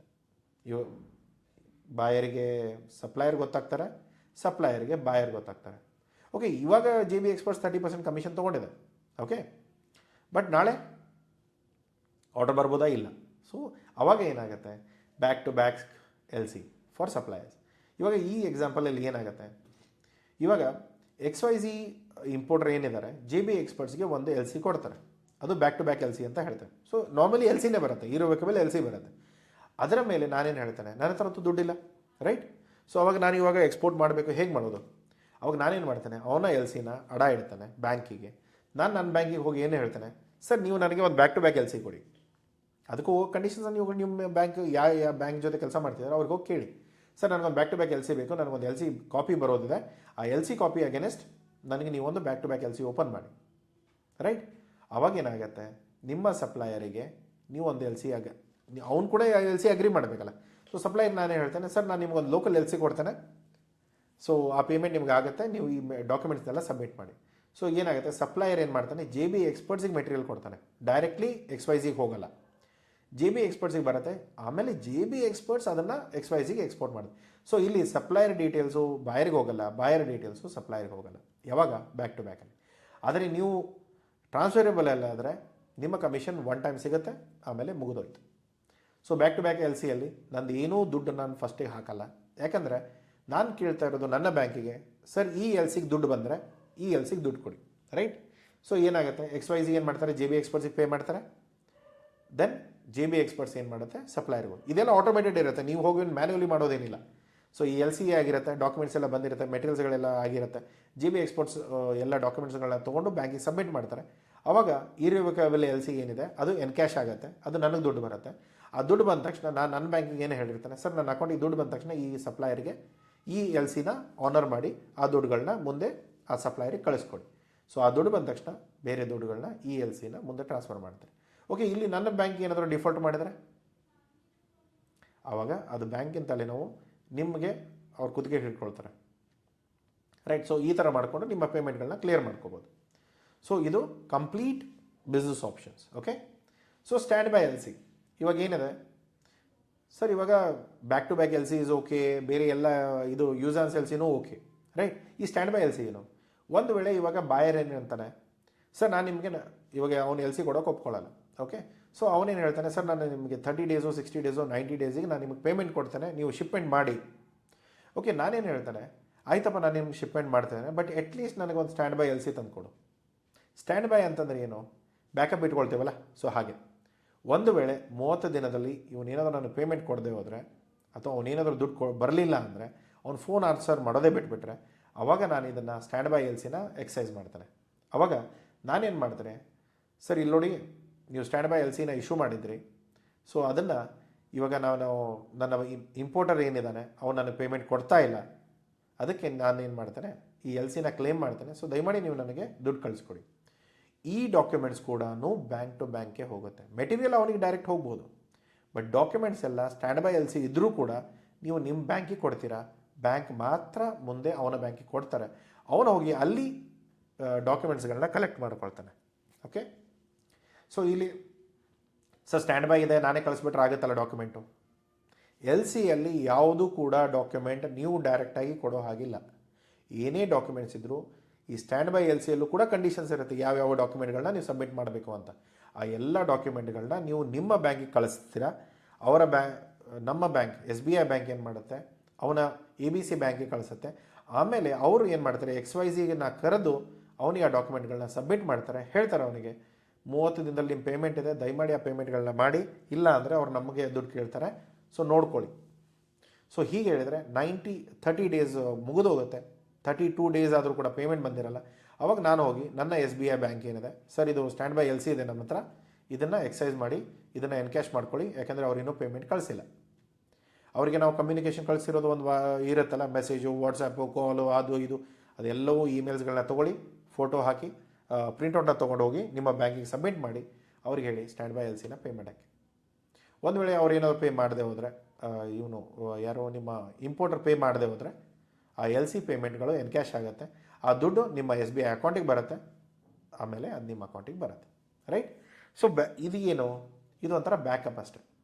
ಕ್ರೆಡಿಟ್ ಬೇಕಾ, ಕ್ರೆಡಿಟ್ ಕೊಡ್ತೇನೆ, ತೊಂದರೆ ಇಲ್ಲ. ಒಂದು ಯೂಸ್ ಆನ್ ಸೇಲ್ಸಿ ಆದರೂ ಮಾಡಿಸಿ, ಇಲ್ಲ ಅಂದರೆ ಸ್ಟ್ಯಾಂಡ್ ಬೈ ಎಲ್ ಸಿ ಆದರೂ ತೊಗೊಳ್ಳಿ. ಈ ಎರಡರಲ್ಲೂ ನಿಮ್ಮ ಪೇಮೆಂಟ್ ಬರೋದು guaranteed. Okay, revolving L C. Revolving L C ಅಂದರೆ ಏನು, ತುಂಬ ದೊಡ್ಡ ಆರ್ಡರ್ ಇದೆ, ಫುಲ್ ಇಯರ್ ನಾನು ಕಳಿಸ್ಬೇಕು, ಒಂದೇ ದಿನದಲ್ಲಿ ಆಗೋ ಕೆಲಸ ಅಲ್ಲ. ನಾನು ಸೀ ಫುಡ್ ಎಕ್ಸ್ಪೋರ್ಟ್ ಮಾಡ್ತೇನೆ, ಪ್ರತಿ ತಿಂಗಳು ನನಗೆ $1,00,000 ಆರ್ಡರ್ ಇದೆ. ಸೊ ಇದನ್ನು ಪ್ರೊಕ್ಯೂರ್ ಮಾಡೋದು, ಮ್ಯಾನುಫ್ಯಾಕ್ಚರ್ ಆಗೋದು, ಪ್ಯಾಕ್ ಮಾಡೋದು, ಲೇಬಲ್ ಮಾಡೋದು, ಅದನ್ನು ಶಿಪ್ ಮಾಡೋದು, ತಿಂಗಳದ ಕೆಲಸ ಇದೆ. ಸೊ ಪ್ರತಿ ತಿಂಗಳು ನಾನೇನು ಮಾಡ್ತೇನೆ, ಒಂದು ಫಿಕ್ಸ್ಡ್ ಕ್ವಾಂಟಿಟಿ, ಫಿಕ್ಸ್ಡ್ ಪ್ರೈಸಲ್ಲಿ ಅವನಿಗೆ ಇಡೀ ವರ್ಷದ ಕಮಿಟ್ಮೆಂಟ್ ಕೊಡ್ತೇನೆ. ಅದನ್ನು ರಿವಾಲ್ವಿಂಗ್ ಎಲ್ ಸಿ ಅಂತ ಹೇಳ್ತೇವೆ. ಸೊ ಇವಾಗ ಏನಾಗುತ್ತೆ, ಪ್ರತಿ ಸರಿ ಎಲ್ ಸಿ ಡ್ರಾಫ್ಟ್ ಬರೋದು, ನಾನು ಮತ್ತೇನೋ ಮಾಡೋದು, ಅದೆಲ್ಲ ಇಲ್ಲ. ಸೊ ಇಲ್ಲೇನಾಗುತ್ತೆ, ಒಂದೇ ಎಲ್ ಸಿ ಇರುತ್ತೆ, ರಿವಾಲ್ವ್ ಆಗ್ತಾ ಇರುತ್ತೆ. ಪ್ರತಿ ತಿಂಗಳು ನಾನೇನು ಮಾಡ್ತೇನೆ, ಮೆಟೀರಿಯಲ್ ರೆಡಿ ಮಾಡ್ತೇನೆ, ಪ್ಯಾಕ್ ಮಾಡ್ತೇನೆ, ಎಕ್ಸ್ಪೋರ್ಟ್ ಮಾಡ್ತೇನೆ, ಡಾಕ್ಯುಮೆಂಟ್ಸ್ ಹೋಗಿ ನನ್ನ ಬ್ಯಾಂಕಿಗೆ ಕೊಡ್ತೇನೆ, ನನ್ನ ಬ್ಯಾಂಕ್ ಅವ್ರಿಗೆ ಕಳಿಸ್ತಾರೆ, ಅವರ ಬ್ಯಾಂಕಿಗೆ, ಅವರ ಬ್ಯಾಂಕಿಂದವರು ಡಾಕ್ಯುಮೆಂಟ್ಸ್ ಎಲ್ಲ ಚೆಕ್ ಮಾಡ್ಕೊಂಡು ಈ ಪೇಮೆಂಟ್ನ ರಿಲೀಸ್ ಮಾಡ್ತಾರೆ. Next year again same story. ಇಲ್ಲಿ ಯಾವ ಬ್ಯಾಂಕಿಂದನೂ ಪ್ರತಿ ಎಲ್ ಸಿಗೂ ನಾನು ಹೋಗ್ಬಿಟ್ಟು ಡ್ರಾಫ್ಟ್ ಅಪ್ರೂವ್ ಮಾಡೋದು ಅದೆಲ್ಲ ಇರಲ್ಲ. ಎಲ್ ಸಿ ಲೈವ್ ಇರುತ್ತೆ, ನಿಮ್ಮ ಶಿಪ್ಮೆಂಟ್ ಕನ್ಫರ್ಮ್ಡ್ ಇರುತ್ತೆ, ನಿಮ್ಮ ಟೈಮ್ ಕನ್ಫರ್ಮ್ ಇರುತ್ತೆ. ಪ್ರತಿ ತಿಂಗಳು ಈ ಟೈಮಿಗೆ ನೀವು ಅಲ್ಲಿ ಡಾಕ್ಯುಮೆಂಟ್ಗಳನ್ನ ಸಬ್ಮಿಟ್ ಮಾಡಲೇಬೇಕು. ಸೊ ಇದೆಲ್ಲ ನಡೀತಾ ಇರುತ್ತೆ. ಓಕೆ, ಸೊ ಇದು ರಿವಾಲ್ವಿಂಗ್ ಎಲ್ ಸಿಯಲ್ಲಿ ಬರುತ್ತೆ. ಸೊ ಇಲ್ಲಿ ನಿಮಗೇನಾಗುತ್ತೆ, ಮಂತ್ಲಿ ಶಿಪ್ಮೆಂಟ್ ಇರೋದ್ರಿಂದ ನಿಮಗೆ ಸೇಮ್ ಎಲ್ ಸಿ ಮೇಲೆ ದುಡ್ಡು ಬರ್ತಾನೆ ಇರುತ್ತೆ. ಸೊ ಎಲ್ ಸಿಗಳು ಚೇಂಜ್ ಆಗಲ್ಲ. ಎಲ್ ಸಿ ನಂಬರ್ ಆಯಿತು, ಡಾಕ್ಯುಮೆಂಟ್ಸ್ ಆಯಿತು, ಟೆನ್ಯೂರ್ ಆಯಿತು ಅಥವಾ ಡ್ಯೂರೇಷನ್ ಆಯಿತು, ಎಲ್ಲವೂ ಕೂಡ ಸೇಮ್ ಇರುತ್ತೆ. ನೆಕ್ಸ್ಟ್ ಬರೋದು, ಇದು ನಾರ್ಮಲಿ ಲಾಂಗ್ ಟರ್ಮ್ ಎಲ್ ಸಿಯಲ್ಲಿ ಲಾಂಗ್ ಟರ್ಮ್ ಬಿಸ್ನೆಸ್ಸಲ್ಲಿ ಮಾತ್ರ ನಾವು ಯೂಸ್ ಮಾಡೋದು. ಆ ಥರದ್ದು ಆಗೋದು ತುಂಬ ಕಡಿಮೆ, ದೊಡ್ಡ ದೊಡ್ಡ ಕಂಪ್ನಿಗಳೆಲ್ಲ ಆಗುತ್ತೆ. ಆ ಥರ ಏನಿದ್ರೆ ನೋಡಿ, ರಿವಾಲ್ವಿಂಗ್ ಎಲ್ ಸಿ ಕೂಡ ತೊಗೊಂಡು ನೀವು ಕೆಲಸ ಮಾಡ್ಬೋದು. Red class L C, sir ಇವಾಗ ನನಗೆ ಅಡ್ವಾನ್ಸ್ ಕೂಡ ಬೇಕು, ಹೇಗೆ? ರೆಡ್ ಕ್ಲಾಸ್ ಎಲ್ ಸಿಯಲ್ಲಿ ನೀವು ಅಡ್ವಾನ್ಸ್ ತೊಗೊಳ್ಬೋದು. ಎಲ್ಲಿವರೆಗೂ? 20% 40%. ಅದು ಕೂಡ ಡಿಫೈನ್ ಆಗುತ್ತೆ. ಏನು ಮಾಡ್ತಾನೆ ಈ ರೆಡ್ ಕ್ಲಾಸ್ ಎಲ್ ಸಿಯಲ್ಲಿ, ಇವನು ಏನು ಮಾಡ್ತಾನೆ, ರೆಡ್ ಕ್ಲಾಸ್ನ ಮೆನ್ಷನ್ ಮಾಡಿ ಎಷ್ಟು ಪರ್ಸೆಂಟೇಜ್ ದುಡ್ಡನ್ನ ನಾನು ವಿಡ್ರಾ ಮಾಡಬಹುದು ಅದನ್ನು ಈ ಎಲ್ ಸಿ ವ್ಯಾಲ್ಯೂಯಲ್ಲಿ ಹಾಕ್ಬಿಡ್ತಾರೆ. ಅವಾಗೇನಾಗುತ್ತೆ, ಈ ದುಡ್ಡು ಏನಿದೆ ನಾನು ಅಪ್ಫ್ರಂಟ್ ನನ್ನ ಎಲ್ ಸಿ ಅಂಡರ್ ನಾನೊಂದು ರಿಕ್ವೆಸ್ಟ್ ಲೆಟರ್ ಕೊಟ್ಟು ನಾನು ದುಡ್ಡುಗಳನ್ನ ತೊಗೊಳ್ಬೋದು. ಯಾವುದೇ ಡಾಕ್ಯುಮೆಂಟ್ ಕೊಡಲ್ಲ, ಬರೀ ನಾನು ಲೆಟರ್ ಆಫ್ ರಿಕ್ವೆಸ್ಟ್ ಕೊಟ್ಟು, ಸರ್ ಈ ರೆಡ್ ಕ್ಲಾಸ್ ಎಲ್ ಸಿಯಲ್ಲಿ ನಾನು 20% ಅಥವಾ 40% ನಾನು ವಿಡ್ರಾ ಮಾಡ್ಬೋದು, ದಯಮಾಡಿ ಆ ದುಡ್ಡುಗಳನ್ನ ರಿಕ್ವೆಸ್ಟ್ ಕೊಡಿ. ಸೊ ರಿಕ್ವೆಸ್ಟ್ ಕೊಟ್ಟರೆ ನನ್ನ SBI ಬ್ಯಾಂಕ್ ಅವ್ರಿಗೆ ಕಳಿಸ್ತಾರೆ. ಅವರ ಬ್ಯಾಂಕ್ ಅದನ್ನ ಚೆಕ್ ಮಾಡಿಕೊಂಡು ಅದರಲ್ಲಿ ರೆಡ್ ಕ್ಲಾಸ್ ಇರೋದು ಏನು ಪರ್ಸೆಂಟೇಜ್ ಇದೆ, ಅದರ ವ್ಯಾಲ್ಯೂ ಏನಾಗುತ್ತೆ ನೋಡಿಕೊಂಡು ಅದನ್ನು ನನಗೆ ಇಶ್ಯೂ ಮಾಡ್ತಾರೆ. ಸೊ ಆ ದುಡ್ಡು ಬಂದ ತಕ್ಷಣ ನಾನೇನು ಮಾಡ್ತೇನೆ, ರಾ ಮೆಟೀರಿಯಲ್ ಪ್ರೊಕ್ಯೂರ್ ಮಾಡೋದು, ಅಥವಾ ಇವಾಗ ಏನಾಗುತ್ತೆ ಕಸ್ಟಮೈಸೇಷನ್ ಹೇಳ್ತಾರೆ, ಸರ್ ಏನೇ ಇದ್ದರೂ ಕೂಡ ನನ್ನ ಹೆಸರಲ್ಲಿ ನನ್ನ ಲೋಗೋ ಇರೋ ಪ್ಯಾಕೇಜಿಂಗಲ್ಲಿ ಪ್ಯಾಕ್ ಮಾಡಿಕೊಡಿ. ಸೊ ಪ್ಯಾಕಿಂಗ್ ಮೆಟೀರಿಯಲ್ಗೆ ದುಡ್ಡು ಇವಾಗ ಅದು ನಿಮ್ಮ ಹೆಸರ ಮೇಲೆ ನಾನು ಪ್ರಿಂಟ್ ಮಾಡ್ತಾ ಇರೋದು, ನೀವು ಅದಕ್ಕೆ ದುಡ್ಡು ಕೊಡದೆ ಹೋದರೆ ಇಮಿಡಿಯೇಟ್ಲಿ. ಸೊ ಅದಕ್ಕೆ ನಾನೇನು ಹೇಳ್ತೇನೆ, ಸರ್ ಪ್ಯಾಕಿಂಗ್ ಮೆಟೀರಿಯಲ್ ಎಲ್ಲ ಪ್ರೊಕ್ಯೂರ್ ಮಾಡಬೇಕಾಗುತ್ತೆ, ಸೊ ದಯಮಾಡಿ ಅದು ನಿಮ್ಮ ಹೆಸರಲ್ಲಿ ಮಾಡಿಸೋದ್ರಿಂದ ನೀವೇನು ಡಿಸೈನ್ ಕಳಿಸ್ತೀರ ಅದನ್ನು ಮಾಡಿಸ್ತಾನೆ, ಬಟ್ ಆದರೆ ಅದರ ವ್ಯಾಲ್ಯೂ ಏನಿದೆ ಅದನ್ನು ನೀವು ಕೊಡಬೇಕು. ಅದನ್ನೆಲ್ಲ ಕಲೆಕ್ಟ್ ಮಾಡ್ಕೊಳ್ಳಿ. ಆ ದುಡ್ಡಿನ ವ್ಯಾಲ್ಯೂ ಎಲ್ಲ ಬಂದ ಮೇಲೆ ನೀವು ಅದನ್ನು ಶಿಪ್ಮೆಂಟ್ ಮಾಡೋಕ್ಕೆ ರೆಡಿ ಮಾಡ್ಕೊಳ್ಳಿ. ಸೊ ಒಂದು ಸರಿ ನಿಮ್ಮ ಅಡ್ವಾನ್ಸ್ ಪೇಮೆಂಟ್ ಬಂತು, ಪ್ಯಾಕೇಜಿಂಗ್ ಎಲ್ಲ ಆಯಿತು, ಮೆಟೀರಿಯಲ್ಸ್ ಎಲ್ಲ ರೆಡಿ ಆಯಿತು, ಅದನ್ನು ನೀವು ಶಿಪ್ ಮಾಡ್ತೀರಾ. ಶಿಪ್ ಮಾಡಿದ ಮೇಲೆ ಏನಾಗುತ್ತೆ, JBI ಎಕ್ಸ್ಪರ್ಟ್ಸ್ ಎಲ್ಲ ಡಾಕ್ಯುಮೆಂಟ್ಗಳನ್ನ SBIಗೆ ಸಬ್ಮಿಟ್ ಮಾಡ್ತಾರೆ. SBI ಮುಂದೆ ಅದನ್ನು ಫಾರ್ವರ್ಡ್ ಮಾಡ್ತಾರೆ. ಅದಾಗಿ ಎಲ್ಲ ವೆರಿಫಿಕೇಷನ್ ಡಾಕ್ಯುಮೆಂಟ್ಸ್ ಎಲ್ಲ ಕರೆಕ್ಟ್ ಇದೆ ಅಂದಮೇಲೆ ನನ್ನ 80% ಏನು ಬ್ಯಾಲೆನ್ಸ್ ಪೇಮೆಂಟ್ ಇದೆ ಅದು ಫುಲ್ ಪೇಮೆಂಟ್ಗಳು 80 ಆಗಿರ್ಬೋದು 60 ಆಗಿರ್ಬೋದು ಆ ಫುಲ್ ಪೇಮೆಂಟ್ಗಳು ನಮಗೆ ಇಶ್ಯೂ ಆಗುತ್ತೆ. ಸೊ ಇದರಲ್ಲಿ ಇದು ಪ್ರೀ ಶಿಪ್ಮೆಂಟ್ ಫೈನಾನ್ಸಿಗೆ ಏನು ಬೇಕಾಗುತ್ತೆ. So advance some percentage advance some percent on LC. But ಆ ಅಡ್ವಾನ್ಸ್ ಕೂಡ LCಯಿಂದನೇ ತೊಗೊಳ್ಬೋದು. ಅದಕ್ಕೆ ರೆಡ್ ಕ್ಲಾಸ್ ಅಂತ ಹೇಳ್ತಾರೆ. ಇನ್ನೊಂದು ಗ್ರೀನ್ ಕ್ಲಾಸ್ LC ಇದೆ. ಇವಾಗ ಹ್ಯಾಂಡಿಕ್ರಾಫ್ಟ್ ಪ್ರಾಡಕ್ಟ್ ಇದೆ, ನಾನೊಂದು ವೇರ್ ಹೌಸ್ನ ಬಾಡಿಗೆಗೆ ತೊಗೋಬೇಕು, ಆ ದುಡ್ಡು ಕೂಡ ನಾನು ಇಲ್ಲೇ ಹಾಕ್ತಾನೆ. ರಾ ಮೆಟೀರಿಯಲ್ ತೊಗೋಬೇಕು ಮತ್ತು ಪ್ಯಾಕೇಜಿಂಗ್ ಅವರ ಹೆಸರಲ್ಲಿ ಮಾಡಬೇಕು, ಅದನ್ನು ಕೂಡ ದುಡ್ಡು ತೊಗೊಳ್ತಾನೆ. ಆಮೇಲೆ ಅದು ಮೆಟೀರಿಯಲ್ಗಳನ್ನ ನಾವು ಒಂದು ಕಡೆ ಸ್ಟೋರ್ ಮಾಡ್ತೀವಲ್ಲ, ಅಲ್ಲಿ ನಾಳೆ ಬೆಂಕಿ ಹತ್ಕೊಂಡ್ಬಿಟ್ರೆ ನನ್ನ ಕತೆ ಏನು, ಅದಕ್ಕೊಂದು ಇನ್ಶೂರೆನ್ಸು ತೊಗೊಳ್ತೇನೆ. ಸೊ ಇದರೆಲ್ಲ ಖರ್ಚು ಕೂಡ ನಾನು ಒಂದು ಸ್ವಲ್ಪ ಅಡ್ವಾನ್ಸ್ ಕೊಡಿ ಅಂತ ಹೇಳ್ತಾನೆ. ಅದು ಕೂಡ ಪರ್ಸೆಂಟೇಜ್ ಸೇಮ್ 20 to 40, 40 to 60%ವರೆಗೂ ನಾವು ಅದನ್ನು ಕ್ಲೇಮ್ಗಳನ್ನ ತೊಗೊಳ್ಬೋದು. ಸೊ ತೊಗೊಂಡು ನಾವೇನು ಮಾಡ್ತೇವೆ, ವೇರ್ ಹೌಸಿಂಗ್ ಕಾಸ್ಟ್ ಇರ್ಬೋದು, ಕ್ಲೇಮ್ ಕಾಸ್ಟ್ ಇರ್ಬೋದು, ಪ್ರತಿಯೊಂದನ್ನು ನಾವು ಅಲ್ಲಿಂದ ರಿಕವರ್ ಮಾಡ್ಕೊಳ್ತೀವಿ. ಸೊ ಇಲ್ಲೇನಾಗುತ್ತೆ, ನಾರ್ಮಲಿ ಪ್ರಾಡಕ್ಟ್ಗಳು ತುಂಬ ಹೈ ವ್ಯಾಲ್ಯೂ ಇರ್ಬೋದು ಅಥವಾ ಪೆರಿಷಬಲ್ ಇರ್ಬೋದು, ಆ ಸಿಚುವೇಷನ್ಸಲ್ಲಿ ಸ್ವಲ್ಪ ಅಡ್ವಾನ್ಸ್ ಇಸ್ಕೊಂಡು ನಾವು ಕೆಲಸ ಮಾಡೋಕ್ಕೆ ಸ್ಟಾರ್ಟ್ ಮಾಡ್ತೇವೆ. ಸೊ ಈ ಕಂಪ್ಯಾರಿಷನ್ ನಾವು ನೋಡೋಣ ಯಾವ ರೀತಿಯ LCಗಳು ಯಾವ ರೀತಿಯ ಪ್ರೊಡಕ್ಷನ್ಗಳನ್ನ ಕೊಡುತ್ತೆ ಅಂತ. ಸೊ ಏನಾಗುತ್ತೆ, ಇರೋವೇಕಬಲ್ LC ಎಲ್ಲ ಥರದ ಡಾಕ್ಯುಮೆಂಟ್ಸ್ಗಳನ್ನ ಸಬ್ಮಿಟ್ ಮಾಡಿದ್ರೆ ನಿಮಗೆ ಇಮಿಡಿಯೇಟ್ಲಿ ಪೇಮೆಂಟ್ಸ್ಗಳು ಬರುತ್ತೆ. ಇಮಿಡಿಯೇಟ್ಲಿ ಬರದೇ ಹೋದರೂ ಕೂಡ ಒಂದೆರಡು ದಿನ ಡಿಲೇಯಲ್ಲಿ ಬರುತ್ತೆ, ಬಟ್ ಗ್ಯಾರಂಟಿಡ್ ಪೇಮೆಂಟ್ ಬರುತ್ತೆ. ಇದು ಯಾವುದೇ ಡಾಕ್ಯುಮೆಂಟ್ಗಳು ಎಡಿಟ್ ಮಾಡೋಕ್ಕೆ ಅಥವಾ ಕ್ಯಾನ್ಸಲ್ ಮಾಡೋಕ್ಕೆ ಬರಲ್ಲ. ಹೈ ಸೆಕ್ಯೂರಿಟಿ ಇದೆ, ಸ್ಟ್ಯಾಂಡರ್ಡ್ ಟ್ರೇಡ್ಸಲ್ಲಿ ಯೂಸ್ ಮಾಡ್ಬೋದು. ಕನ್ಫರ್ಮ್ಡ್ LC ಒಂದು ವೇಳೆ ನೀವು ಅವರ ಬ್ಯಾಂಕ್ಗಳನ್ನ ನಂಬಲ್ಲ, ಅವಾಗ ಏನು ಮಾಡುತ್ತೆ, ಹೈ ಸೆಕ್ಯೂರಿಟಿ ಇರುತ್ತೆ, ಸೆಕ್ಯೂರಿಟಿ ಲೆವೆಲ್ ತುಂಬ ಹೈ ಆಗುತ್ತೆ. ಯಾವಾಗ ಇನ್ನೊಂದು ಬ್ಯಾಂಕ್ಗಳು ಅದನ್ನು ಗ್ಯಾರಂಟಿ ಮಾಡಿದಾಗ, ಇವನು ಕೊಡದೆ ಹೋದರೆ ಅವ್ನು ಕೊಡ್ತಾನೆ, ಅವ್ನು ಕೊಡ್ತಿದ್ರೆ ಇನ್ನೊಬ್ಬ ಕೊಡ್ತಾನೆ. So end of the day ನಮಗೇನೋ ನಮ್ಮ ದುಡ್ಡು ಬಂದೇ ಬರುತ್ತೆ, ಆ ಗ್ಯಾರಂಟಿ ಇರುತ್ತೆ. ನೆಕ್ಸ್ಟ್ ಇರೋದು sight LC. So sight LC ಅಂದರೆ ಇಮಿಡಿಯೇಟ್ ಪೇಮೆಂಟ್ ಬರುತ್ತೆ, ಡಾಕ್ಯುಮೆಂಟ್ಸ್ ಕೊಡಿ, ವೆರಿಫೈ ಮಾಡ್ಕೊಳ್ಳಿ, ಇಮಿಡಿಯೇಟ್ಲಿ ನಿಮ್ಗೆ ದುಡ್ಡು ಬಂದುಬಿಡುತ್ತೆ, ಬಾಯರ್ ಜೊತೆ ವೆರಿಫಿಕೇಷನ್ಗೆ ಹೋಗಲ್ಲ. ನೆಕ್ಸ್ಟ್ ಇರೋದು ಯೂಸಾನ್ಸ್ LC. ಕ್ರೆಡಿಟ್ ಕೊಡ್ತೀರಾ 30 to 180 ಡೇಸ್ ನಡುವೆ, ಸ್ವಲ್ಪ ಸೆಕ್ಯೂರಿಟಿ ಕಡಿಮೆ ಇರುತ್ತೆ, ಆದರೆ ಏನು ನಿಮ್ಮ ದುಡ್ಡು 100% ನಿಮಗೆ ದುಡ್ಡು ಬರುತ್ತೆ. ಓಕೆ. ಟ್ರಾನ್ಸ್ಫರೇಬಲ್ LC, ನೀವು ದುಡ್ಡು ತೊಗೊಳ್ತೀರಾ, ನಿಮ್ಮ ಹೆಸರು ಮೇಲೆ LC ಬರುತ್ತೆ, ನೀವು ನಿಮ್ಮ ಕಮಿಷನ್ ಇಟ್ಕೊಳ್ತೀರಾ, ಇನ್ನೊಬ್ಬ ಪಾರ್ಟಿಗೆ ಅದೇ LCನ ಮುಂದೆ ಟ್ರಾನ್ಸ್ಫರ್ ಮಾಡ್ತೀರಾ. ಸೊ ಅದನ್ನು ಮಾಡಿದಾಗ ನೀವು ನಿಮ್ಮ ಕಮಿಷನ್ನು ಯಾವಾಗಲೂ ನಿಮ್ಮ ಹತ್ರ ಇರುತ್ತೆ. ಇವಾಗ ನೀವು ಮಾಡ್ತಾ ಇರೋದೇ ಒನ್ ಟೈಮ್ ಟ್ರೇಡ್ ಇರುತ್ತೆ. ಸೊ ಅವಾಗ ಡೈರೆಕ್ಟ್ ಆಗೋ ಹೆದರಿಕೆ ಇರಲ್ಲ. ಅವಾಗ ಏನು ಈ ಟ್ರೇಡಲ್ಲಿ ನನಗೆ ಇಷ್ಟು ಕಮಿಷನ್ ಬರಬೇಕು, ಅವಾಗ ಏನು ಮಾಡ್ತೀರಾ, ನಿಮ್ಮ ಕಮಿಷನ್ ಗ್ಯಾರಂಟಿ ಆಗೋದು ಯಾವಾಗ, LC ಬರುತ್ತೆ, ಟ್ರಾನ್ಸ್ಫರೇಬಲ್ LC ಬರುತ್ತೆ, ನಾನು ನನ್ನ ಕಮಿಷನ್ ಇಟ್ಕೊಳ್ತೇನೆ, ಮುಂದಿನ ಪೇಮೆಂಟ್ ನಾನು ಸೆಲರಿಗೆ ಟ್ರಾನ್ಸ್ಫರ್ ಮಾಡ್ತೇನೆ. ಹಾಗಿದ್ದಾಗ ಈ ವರ್ಕೌಟ್ಗಳು ಚೆನ್ನಾಗಾಗತ್ತೆ. Back to back LC, supplier LC ಅಥವಾ ಸಪ್ಲೈಯರ್ ಶಿಪ್ಮೆಂಟ್. ನಾನು ದುಡ್ಡು ತೊಗೊಳ್ತೇನೆ, ನಾನು ಮುಂದೆ ಸಪ್ಲೈಯರ್ಗೆ ಬ್ಯಾಕ್ ಟು ಬ್ಯಾಕ್ LC ಕೊಡ್ತೇನೆ. ಆ LC ನನ್ನ ಪೇಮೆಂಟ್ ಬಂದ ತಕ್ಷಣ ಆ LCಗಳು ಪೇಮೆಂಟ್ಗಳು ಹೋಗುತ್ತೆ. ಸೊ ಬಾಯರ್ ಮತ್ತು ಸೆಲ್ಲರ್ ಇಬ್ಬರು ಭೇಟಿನೇ ಆಗಲ್ಲ, ಇಬ್ಬರಿಗೂ ಗೊತ್ತಾಗಲ್ಲ ಯಾರು ಯಾವ LCಯಿಂದ ಪೇಮೆಂಟ್ ತೊಗೊಂಡ್ರೆ ಅಥವಾ ಯಾವ LCಯಿಂದ ಪೇಮೆಂಟ್ ಬಂದಿದೆ ಅಂತ. ಸೊ ಅದು ಇರುತ್ತೆ. ಸ್ಟ್ಯಾಂಡ್ ಬೈ LC ಆಯಿತು, ಕ್ರೆಡಿಟ್ ಬೇಕಾ ಕೊಡ್ತಾನೆ, ಬಟ್ ಅಟ್ಲೀಸ್ಟ್ ನನಗೊಂದು ಸ್ಟ್ಯಾಂಡ್ ಬೈ ಗ್ಯಾರಂಟಿ ಬೇಕು, get it from your bank, that is stand by LC.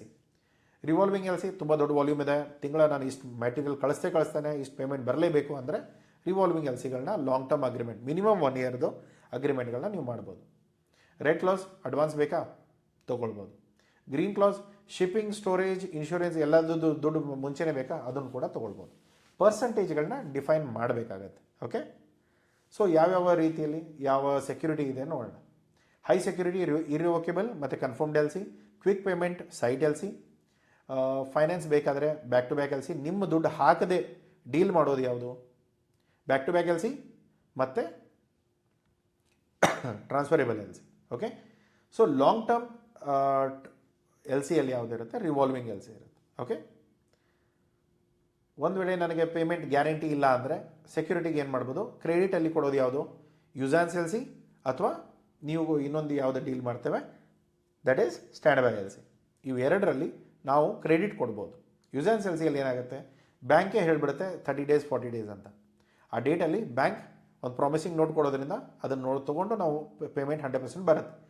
ಇಲ್ಲ ಅಂದರೆ ಕ್ರೆಡಿಟ್ ಕೊಡ್ತೇವೆ, ಆದರೆ ಅಟ್ಲೀಸ್ಟ್ ಏನು ಅವ್ನು ಪೇಮೆಂಟ್ ಕೊಡದೆ ಹೋದರೆ ಬ್ಯಾಂಕ್ ನನಗೆ ಪೇಮೆಂಟ್ ಕೊಡುತ್ತೆ. ಈ ಗ್ಯಾರಂಟಿ ನಿಮಗೆ ಸ್ಟ್ಯಾಂಡ್ ಬೈ LCಯಲ್ಲಿ ಸಿಗುತ್ತೆ. ಸೊ ಇಷ್ಟು LC ಆಪ್ಷನ್ಸಲ್ಲಿ ನಿಮ್ಮ ದುಡ್ಡು ಎಲ್ಲಿ ಮುಳುಗುತ್ತೆ ನನಗೆ ಹೇಳಿ, ಕಮೆಂಟ್ ಬಾಕ್ಸಲ್ಲಿ ಕಮೆಂಟ್ ಮಾಡಿ. ಎಲ್ಲಿ ನಿಮ್ಮ ದುಡ್ಡು ಮುಳುಗೋ ಚಾನ್ಸಸ್ ಇದೆ, ಎಕ್ಸ್ಪೋರ್ಟ್ ಇಂಪೋರ್ಟ್ ಬಿಸ್ನೆಸ್ ಯಾಕೆ ರಿಸ್ಕ್ ಇದೆ, ನಿಮಗೆ ಇದೆಲ್ಲ ಗೊತ್ತಿಲ್ಲದೆ ಹೋದರೆ ನೀವು ದುಡ್ಡುಗಳನ್ನ 100% ಮುಳುಗಿಸ್ಕೊತಿರ್ತೀರ.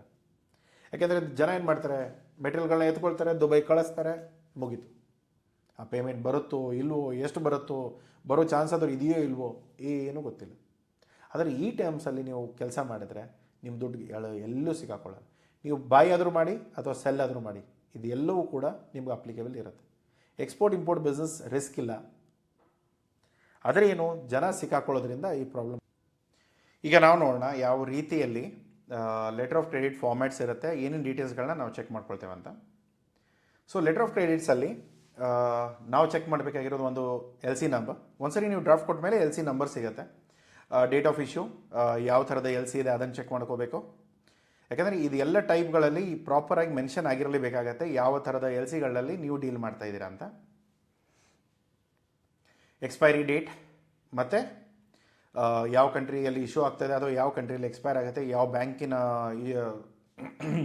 ಎಲ್ ಸಿ ಇದೆ ಅಂತ. ಅದಾದಮೇಲೆ ಅಪ್ಲಿಕೆಂಟ್ ಯಾರಿದ್ದಾರೆ, ಬೆನಿಫಿಷರಿ ಯಾರಿದ್ದಾರೆ. ಬೆನಿಫಿಷರಿ ಅಂದರೆ ದುಡ್ಡು ತೊಗೊಳ್ಳೋರು, ಅಪ್ಲಿಕೆಂಟ್ ಯಾರಂದರೆ ದುಡ್ಡು ಕೊಡೋರು. ಸೊ ನಾರ್ಮಲಿ ನಿಮ್ಮ ಇಂಪೋರ್ಟರ್ ಏನಿರ್ತಾನೆ ಅವ್ರು ಅಪ್ಲಿಕೆಂಟ್ ಇರ್ತಾರೆ, ಬೆನಿಫಿಷರಿ ಯಾರಿರ್ತಾರೆ ಅದು ನೀವು ಇರ್ತೀರ. ಸೊ ನಾಳೆ ನೀವೇನಾದರೂ ಇಂಪೋರ್ಟ್ ಮಾಡ್ತಾ ಇದ್ದೀರ ಅಂದರೆ ನೀವು ಅಪ್ಲಿಕೆಂಟ್ ನೀವು ಆಗ್ತೀರಾ ಅಷ್ಟೇ. ಸೊ ಇಶ್ಯೂಯಿಂಗ್ ಬ್ಯಾಂಕ್ ಏನಿದೆ ಅದಿರುತ್ತೆ, ಅಡ್ವೈಸಿಂಗ್ ಬ್ಯಾಂಕ್ ಏನಿದೆ SBI ಇದೆ ಅದು ಇರುತ್ತೆ. ಅದಾದಮೇಲೆ ನಿಮ್ಮ ಕನ್ಫರ್ಮೇಷನ್ ಎಲ್ ಸಿ ಏನಾದರೂ ಮಾಡ್ತಾಯಿದ್ರೆ ಆವಾಗ ಈ ಕನ್ಫರ್ಮೇಷನ್ ಕೊಡೋ ಬ್ಯಾಂಕ್ ಯಾರು ಅಥವಾ ಅದರ ಕನ್ಫರ್ಮೇಷನ್ ಎಲ್ ಸಿ ಯಾರಿಂದ ಬರ್ತಾ ಇದೆ ಅವರದ್ದು ಡೀಟೇಲ್ಸ್ಗಳು ಕೂಡ ಮೆನ್ಷನ್ ಆಗಿರುತ್ತೆ. ಸೊ ಕ್ರೆಡಿಟ್ ಅಮೌಂಟ್ ಏನಿದೆ, ಯಾವ ಕರೆನ್ಸಿಯಲ್ಲಿ ಬರ್ತಾ ಇದೆ, ಅದರ ಟಾಲರೆನ್ಸ್ ಏನಾದರೂ ಫಿಕ್ಸ್ ಮಾಡಿದ್ದೀರಾ. 5 to 10% ರಿವಾಲ್ವಿಂಗ್ ಎಲ್ ಸಿಯಲ್ಲಿ ಟಾಲರೆನ್ಸ್ ಬರುತ್ತೆ. ಯಾಕಂದ್ರೆ ಸ್ವಲ್ಪ ಪ್ರೈಸಸ್ ಹೆಚ್ಚು ಕಡಿಮೆ ಆಗ್ಬೋದು, ಕ್ವಾಂಟಿಟಿ ಸ್ವಲ್ಪ ಹೆಚ್ಚು ಕಡಿಮೆ ಆಗ್ಬೋದು. ಸೊ ಅವಾಗ ಆದರೆ ಟಾಲರೆನ್ಸ್ ಬರುತ್ತೆ, ಇಲ್ಲದೆ ಹೋದರೆ ನಾರ್ಮಲಿ ಟಾಲರೆನ್ಸ್ ಅಪ್ಲಿಕೇಬಲ್ ಇರಲ್ಲ. ಸೊ ಅದರ ನೆಕ್ಸ್ಟ್ ಬರೋದು ನೀವು ಯಾವ ಥರದ ಪೇಮೆಂಟ್ಗಳನ್ನ ಎಕ್ಸೆಪ್ಟ್ ಮಾಡ್ತಾಯಿದ್ದೀರಾ. ಸೊ ಸೈಟ್ ಎಲ್ ಸಿನ, ಯೂಸನ್ಸಾ, ಇನ್ಸ್ಟಾಲ್ಮೆಂಟಾ, ಸ್ಟ್ಯಾಂಡ್ ಬೈಯಾ, ಕ್ರೆಡಿಟಾ. ಸೊ ಇದೆಲ್ಲವೂ ಕೂಡ ನೀವು ಚೆಕ್ ಮಾಡ್ಕೋಬೇಕಾಗುತ್ತೆ. ಅದರ ಮೇಲೆ ನಿಮ್ಮ ಶಿಪ್ಮೆಂಟ್ ಮತ್ತು ಡೆಲಿವರಿ ಡೀಟೇಲ್ಸ್ ಬರುತ್ತೆ. ಸೊ ಯಾವಾಗ ಎಲ್ಲಿ ಯಾವ ಪೋರ್ಟಿಂದ ಹೋಗ್ತಾ ಇದೆ, ಯಾವ ಪೋರ್ಟಿಂದ ಡಿಸ್ಪ್ಯಾಚ್ ಆಗುತ್ತೆ, ಯಾವ ಪೋರ್ಟಿಗೆ ಗೂಡ್ಸ್ ಹೋಗ್ತಾ ಇದೆ, ಅದಾದಮೇಲೆ ಯಾವಾಗ ಅದನ್ನು ಡಿಸ್ಪ್ಯಾಚ್ ಮಾಡ್ತಾ ಇದ್ದೀರಾ, ಮತ್ತು ಅದು ಪಾರ್ಷಿಯಲ್ ಶಿಪ್ಮೆಂಟ್ ಅಲೌಡ್ ಇದೆಯಾ ಇಲ್ವಾ. ಇವಾಗ ನೋಡಿ ಏನಾಗುತ್ತೆ, ಫಾರ್ ಎಕ್ಸಾಂಪಲ್ ನಾನು ಒಂದು 100 ಮೆಟ್ರಿಕ್ ಟನ್ ಆರ್ಡರ್ ತೊಗೊಳ್ತೇನೆ, ಆದರೆ ನಾನು ಪ್ರತಿ ಸರಿ ನಿಮಗೆ ಬರೀ 20 ಮೆಟ್ರಿಕ್ ಟನ್ ಮಾತ್ರ ಕಳಿಸೋದು. ಸೊ ಅದು ಅಲೌಡ್ ಇದೆಯಾ, ಅದಕ್ಕೆ ಒಪ್ಕೊಂಡಿದ್ದಾರೆ ಬಾಯರ್, ದೆನ್ ಅಲೌಡ್ ಅಂತ ಇರುತ್ತೆ, ಇಲ್ಲಾಂದರೆ ನಾಟ್ ಅಲೌಡ್ ಇರುತ್ತೆ. ಸೊ ಇವಾಗ ಪಾರ್ಷಿಯಲ್ ಶಿಪ್ಮೆಂಟ್ ಅಲೌವ್ ಇಲ್ಲ ಅಂದರೆ 100 ಮೆಟ್ರಿಕ್ ಟನ್ಸ್ ರೆಡಿ ಆದ ತಕ್ಷಣವೇ ನಾನು ಅದು ಆ ಟೈಮಲ್ಲಿ ರೆಡಿ ಮಾಡ್ಕೊಂಡು ಅದನ್ನು ಕಳಿಸ್ಬೇಕಾಗತ್ತೆ. ಇಲ್ಲದೆ ಹೋದರೆ ಅದು ಅಲೌವ್ ಇರಲ್ಲ. ಇನ್ನೊಂದು ಏನಂದರೆ ಟ್ರಾನ್ಸ್ಶಿಪ್ಮೆಂಟ್. ಇವಾಗ ಫಾರ್ ಎಕ್ಸಾಂಪಲ್ ಇವಾಗ ನಾನು ಡೈರೆಕ್ಟ್ಲಿ US ಕಳ್ಸೋಕ್ಕಾಗಲ್ಲ, ಯಾಕಂದರೆ ಯಾವುದೋ ರೂಟ್ಸ್ ಅವೈಲೇಬಲ್ ಇದ್ದರೆ ಡೈರೆಕ್ಟ್ US ಕಳಿಸ್ಬೋದು. ಇಲ್ಲ ಅಂದರೆ ಆ ಕಂಟೈನರ್ ಏನಾಗುತ್ತೆ, ಫಸ್ಟು ದುಬೈಗೆ ಹೋಗುತ್ತೆ, ಮತ್ತು ಬೇರೆ ಬೇರೆ ಡ್ರಾಪ್ಗಳನ್ನ ಮಾಡಿಕೊಂಡು ಲಾಸ್ಟಿಗೆ US ಮುಟ್ಕೊಳ್ಳೋದು. ಇದು ನಾರ್ಮಲಿ ಅಲೌಡ್ ಇರುತ್ತೆ, ಬಟ್ ಸ್ಟಿಲ್ ನೀವು ಯಾವ ಕಂಟ್ರಿ ಜೊತೆ, ಇವಾಗ ಶ್ರೀಲಂಕಾಕ್ಕೆ ಡೈರೆಕ್ಟ್ ಇದೆ, ನೀವು ಯಾಕೆ ಮತ್ತೆ ಅದನ್ನು ಟ್ರಾನ್ಸ್ಶಿಪ್ಮೆಂಟ್ ಪ್ಲ್ಯಾನ್ ಮಾಡ್ತೀರಾ. ಸೊ ಈ ಥರ ಇದ್ದಾಗ ಅದನ್ನು ಚೆಕ್ ಮಾಡಿಕೊಂಡು ಅದು ಅಲೌಡ್ ಇದೆಯೋ ಇಲ್ವಾ ಚೆಕ್ ಮಾಡಿಕೊಂಡು ಪ್ಲ್ಯಾನ್ ಮಾಡ್ಕೊಳ್ಳಿ. ಇನ್ಕೋಟಮ್, ಯಾವ ಇನ್ಕೋಟಮಲ್ಲಿ ಡೀಲ್ ಮಾಡ್ತಾ ಇದ್ದೀರಾ ಅದನ್ನು ನೋಡ್ಕೊಳ್ಳಿ. ಒಂದು ವೇಳೆ ಡೌಟ್ ಇದ್ದರೆ ದಯಮಾಡಿ ಅದನ್ನು ಚೆಕ್ ಮಾಡಿಕೊಂಡು, ನೀವು ಇನ್ಕೋಟಮ್ ವೀಡಿಯೋ ನೋಡಿಲ್ಲ ಅಂದರೆ ದಯಮಾಡಿ ಇನ್ಕೋಟಮ್ನ ಅರ್ಥ ಮಾಡ್ಕೊಳ್ಳಿ. ಅದರಲ್ಲಿ ಯಾವ ಇನ್ಕೋಟಮಲ್ಲಿ ಡೀಲ್ ಮಾಡ್ತಾ ಇದ್ದೀರಾ ಅದನ್ನು ನೀವು ಇಲ್ಲಿ ಎಲ್ ಸಿಯಲ್ಲಿ ಬರೆಸಬೇಕಾಗತ್ತೆ. ಗೂಡ್ಸ್ ಡಿಸ್ಕ್ರಿಪ್ಷನ್, ಏನು ಪ್ರಾಡಕ್ಟ್ ಕಳಿಸ್ತಾ ಇದ್ದೀರಾ, ಅದರ ಹೆಸರು, ಅದರ HS ಕೋಡ್, ಅದರ ಕ್ವಾಂಟಿಟಿ ಮತ್ತು ಯೂನಿಟ್, ಮೆಟ್ರಿಕ್ ಟನ್ನೋ, KGಯೋ, ಬ್ಯಾಗೋ, ಲೀಟರ್ಸೋ, ಬಾಕ್ಸೋ ಏನಿದೆ ಅದು. ಅದಾದಮೇಲೆ ಯೂನಿಟ್ ಪ್ರೈಸ್ ಏನಿದೆ, ಟೋಟಲ್ ವ್ಯಾಲ್ಯೂ ಪ್ರೈಸ್ ಏನಿದೆ, ಎಷ್ಟು ಬ್ಯಾಗ್ಗಳು ಪ್ಯಾಕ್ ಮಾಡಿದ್ದೀರಾ ಅಥವಾ ಎಷ್ಟು ಬಾಕ್ಸ್ಗಳನ್ನ ಪ್ಯಾಕ್ ಮಾಡಿದ್ದೀರಾ, ಎಷ್ಟು ಬಾಕ್ಸ್ಗಳಲ್ಲಿ ಎಷ್ಟು ಪ್ರಾಡಕ್ಟ್ಗಳಿದೆ, ಅದಾದ ಮೇಲೆ ಒಂದು ಕಂಟೈನರಲ್ಲಿ ಎಷ್ಟು ಬಾಕ್ಸಸ್ ಇದೆ ಅಥವಾ ಬ್ಯಾಗ್ಸ್ ಇದೆ, ಪ್ರತಿಯೊಂದು ನೀವು ಪ್ಯಾಕೇಜಿಂಗ್ ಲಿಸ್ಟ್ ಮಾಡುವಾಗ ಪ್ರಾಪರಾಗಿ ಡೀಟೇಲಾಗಿ ಅದನ್ನು ಪ್ಲ್ಯಾನ್ ಮಾಡ್ಕೋಬೇಕು. ನೆಕ್ಸ್ಟ್ ಬರೋದು ರಿಕ್ವೈರ್ಡ್ ಡಾಕ್ಯುಮೆಂಟ್ಸ್. ಇಲ್ಲಿ ಬರುತ್ತೆ. ಇವಾಗ ನಾನು ಹೇಳ್ತಾ ಇದ್ದೆ, ಸರ್ ನಾವು ನಮ್ಮ ಬ್ಯಾಂಕ್ಗಳಿಗೆ ಡಾಕ್ಯುಮೆಂಟ್ ಕೊಡಬೇಕು, ಅವರ ಮುಂದೆ ಕಳಿಸ್ತಾರೆ. ಅದೆಲ್ಲ ಯಾವ ಡಾಕ್ಯುಮೆಂಟ್ಸು? ಒಂದು ಶಿಪ್ಪಿಂಗ್ ಇನ್ವಾಯ್ಸ್, 3 ಒರಿಜಿನಲ್ ಕೇಳ್ತಾ ಇದ್ದಾರೆ, 3 ಫೋಟೋ ಕಾಪಿ ಕೇಳ್ತಾ ಇದ್ದಾರೆ, ಸೈನ್ಡ್ ಅಂತ ಹೇಳ್ತಾ ಇದ್ದಾರೆ. ಇವಾಗ ನಾವೇನು ಮಾಡ್ತೇವೆ, ಕಂಪ್ಯೂಟರಿಂದ ಪ್ರಿಂಟ್ಔಟ್ ಬರುತ್ತೆ, ಹಾಗೆ ಕಳಿಸ್ಬಿಡ್ತೇವೆ. ಇಲ್ಲ, ಅದಕ್ಕೆ ನೀವು ಸೈನ್ ಮಾಡಬೇಕು, ಸೀಲ್ ಮಾಡಿ ಸೈನ್ ಮಾಡಿ ಅದನ್ನು ನೀವು ಸಬ್ಮಿಟ್ ಮಾಡಬೇಕಾಗತ್ತೆ. ಅದನ್ನೇ ನೀವು ಮತ್ತೆ ಜೆರಾಕ್ಸ್ ಮಾಡಬೇಕು. ಜೆರಾಕ್ಸ್ ಮಾಡೋದಂದರೆ ಬೇರೆ ಪ್ರಿಂಟ್ಔಟ್ ಕೊಡೋದಲ್ಲ, ನೀವು ಏನು ಸೈನ್ ಮಾಡಿರ್ತೀರ ಅದೇ ಕಾಪಿನ 3 ಒರಿಜಿನಲ್ ಸೈನ್ ಮಾಡ್ತೀರಾ, 3 ಒರಿಜಿನಲ್ ಅದರದೇ ನೀವು ಜೆರಾಕ್ಸ್ ತೊಗೊಳ್ತೀರ. ಅದಾದ ಮೇಲೆ ಅದನ್ನು ಸಬ್ಮಿಟ್ ಮಾಡ್ತೀರಾ. ಪ್ಯಾಕೇಜಿಂಗ್ ಲಿಸ್ಟ್, ವೇಟು, ಡೈಮೆನ್ಷನ್ಸ್ ಪ್ರತಿ ಕ್ಲಿಯರಾಗಿ ನೀವು ಡೀಟೇಲ್ಸ್ಗಳು ಬರೆದು ಅದನ್ನು ಮುಂದೆ ಸಬ್ಮಿಟ್ ಮಾಡಬೇಕು. ಬಿಲ್ ಆಫ್ ಲೀಡಿಂಗ್ ಅಥವಾ ಏರ್ವೇ ಬಿಲ್, ನೀವು ಏರಿಂದ ಕಳಿಸಿದರೆ ಏರ್ವೇ ಬಿಲ್ ಬರುತ್ತೆ, ಸಿದಿಂದ ಕಳಿಸಿದರೆ ನಿಮಗೆ ಬಿಲ್ ಆಫ್ ಲೀಡಿಂಗ್ ಸಿಗುತ್ತೆ. ಸೊ ಬಿಲ್ ಆಫ್ ಲೀಡಿಂಗ್ ಸಿಕ್ಕಾಗ ಅದನ್ನು ಅವ್ರು ಚೆಕ್ ಮಾಡ್ಕೊಳ್ತಾರೆ. ಅದರಲ್ಲಿ ಇದು ಫ್ರೇಟ್ ಪ್ರೀಪೇಯ್ಡ್ ಇತ್ತಾ ಅಥವಾ ಫ್ರೇಟ್ ಕಲೆಕ್ಟ್ ಆಗಿದೆಯಾ ಅದನ್ನು ಕೂಡ ಮಾರ್ಕ್ ಮಾಡಬೇಕಾಗತ್ತೆ. ಒಂದು ವೇಳೆ ಅದನ್ನೇನಾದರೂ ಎಡಿಷ್ನಲಿ ಮೆನ್ಷನ್ಡ್ ಇದ್ದರೆ, ನೀವು ಯಾವ ಇನ್ಕೋಟಮಲ್ಲಿ ವರ್ಕ್ ಮಾಡ್ತಾ ಇದ್ದೀರಾ ಅದರ ಅಕಾರ್ಡಿಂಗ್ಲಿ ಅದು ಡಿಪೆಂಡ್ ಆಗುತ್ತೆ. ಈಗ ನಾನು ಎಕ್ಸ್ಬಾಕ್ಸಲ್ಲಿ ಮಾಡ್ತಾ ಇದ್ದೇನೆ, ನನಗೆ ಪೇಮೆಂಟೇ ಕೊಡೋದು ಪ್ರಶ್ನೆನೇ ಬರಲ್ಲ, ಯಾಕಂದರೆ ಆ ಟೈಮಲ್ಲಿ ನಾವು ಚೆಕ್ ಮಾಡ್ಕೊಳ್ತೇವೆ. ಈಗ ಎಕ್ಸ್ಬಾಕ್ಸಲ್ಲಿ ಕೆಲಸ ಮಾಡುವಾಗ ನಾನು ಪೇಮೆಂಟ್ ಕೊಡೋ ಪ್ರಶ್ನೆನೇ ಬರಲ್ಲ, ಯಾಕಂದರೆ ನಾನು ಫ್ರೈಟೇ ಬುಕ್ ಮಾಡ್ತಾ ಇಲ್ಲ. ಸೊ ಇನ್ಕೋಟಮ್ ಕೂಡ ಇಂಪಾರ್ಟೆಂಟ್ ಇರುತ್ತೆ. ಎಲ್ ಸಿ ಜೊತೆಗೆ ನೀವು ಯಾವ ಇನ್ಕೋಟಮಲ್ಲಿ ಕೆಲಸ ಮಾಡ್ತಿದ್ರೆ ಆವಾಗ ಅದರ ರೋಲ್ ರೆಸ್ಪಾನ್ಸಿಬಿಲಿಟಿ ಕಾಸ್ಟ್ ಏನಿದೆ ಪ್ರತಿಯೊಂದು ಇನ್ಕ್ಲೂಡ್ ಇರುತ್ತೆ. Then certificate of origin preferential ಬೇಕಾ ನಾನ್ ಪ್ರಿಫರೆನ್ಷಿಯಲ್ಲ ನಿಮ್ಮ ಚೇಂಬರ್ ಆಫ್ ಕಾಮರ್ಸಿಂದ ಸಿಗುತ್ತೆ, ಎಕ್ಸ್ಪೋರ್ಟ್ ಪ್ರಮೋಷನಲ್ ಕೌನ್ಸಿಲ್ ಸಿಗುತ್ತೆ, ನಾವು ಮಾಡಿಸ್ಕೊಡ್ತೇವೆ. ಸೊ ಏನೇ ಅವಶ್ಯಕತೆ ಇದ್ದರೂ ಕೂಡ ಕಾಂಟ್ಯಾಕ್ಟ್ ಮಾಡಿ. ಇನ್ಸ್ಪೆಕ್ಷನ್ ಸರ್ಟಿಫಿಕೇಟ್ ಎಸ್ ಜಿ ಎಸ್ದಿಂದ ಮಾಡಿಸ್ಬೋದು, ಟ್ರಿಟೆಕ್ಕಿಂದ ಮಾಡಿಸ್ಬೋದು, ಬೇರೆ ಏಜೆನ್ಸಿಗಳಿದೆ. ಬಟ್ ಅದನ್ನು ನೀವು ಪ್ರಾಪರಾಗಿ ನಿಮ್ಮ ಸರ್ಟಿಫಿಕೇಷನಲ್ಲಿ ಮೆನ್ಷನ್ ಮಾಡಬೇಕಾಗುತ್ತೆ ಇನ್ಸ್ಪೆಕ್ಷನ್ ಸರ್ಟಿಫಿಕೇಟ್ ಯಾರ್ದು ಬೇಕಾಗುತ್ತೆ ಅಂತ. ಆಮೇಲೆ ಇನ್ಶೂರೆನ್ಸ್ ಪಾಲಿಸಿ ಯಾರು ತೊಗೊಳ್ಬೇಕು ಅದು ಮತ್ತು 110% ಕವರೇಜ್ ಆಗಬೇಕು. ಬರೀ 100% ಅಲ್ಲ, 100% ಆದರೆ ನಿಮ್ಮ ರಾ ಮೆಟೀರಿಯಲ್ ಬರೀ ನಿಮ್ಮ ಮೆಟೀರಿಯಲ್ ಕಾಸ್ಟ್ ಇರುತ್ತೆ. ಬಟ್ ಆದರೆ 110% ಮಾಡೋದ್ರಿಂದ ನಿಮ್ಮ ಬೇರೆ ಎಕ್ಸ್ಪೆಂಡಿಚರ್ಸ್ ಏನೆಲ್ಲ ಇದೆ ಅದೆಲ್ಲವೂ ಕವರ್ ಆಗುತ್ತೆ. ಅದರ ಮೇಲೆ ಪ್ಯಾಥೋ ಸ್ಯಾನಿಟರಿ ಸರ್ಟಿಫಿಕೇಟ್, ಹೆಲ್ತ್ ಸರ್ಟಿಫಿಕೇಟ್ ಏನಾದರೂ ಬೇಕಾದರೆ, ಬೆನಿಫಿಷರಿ ಸರ್ಟಿಫಿಕೇಟ್ ನಾರ್ಮಲಿ ನಾನು ಅಗ್ರಿ ಮಾಡಲ್ಲ.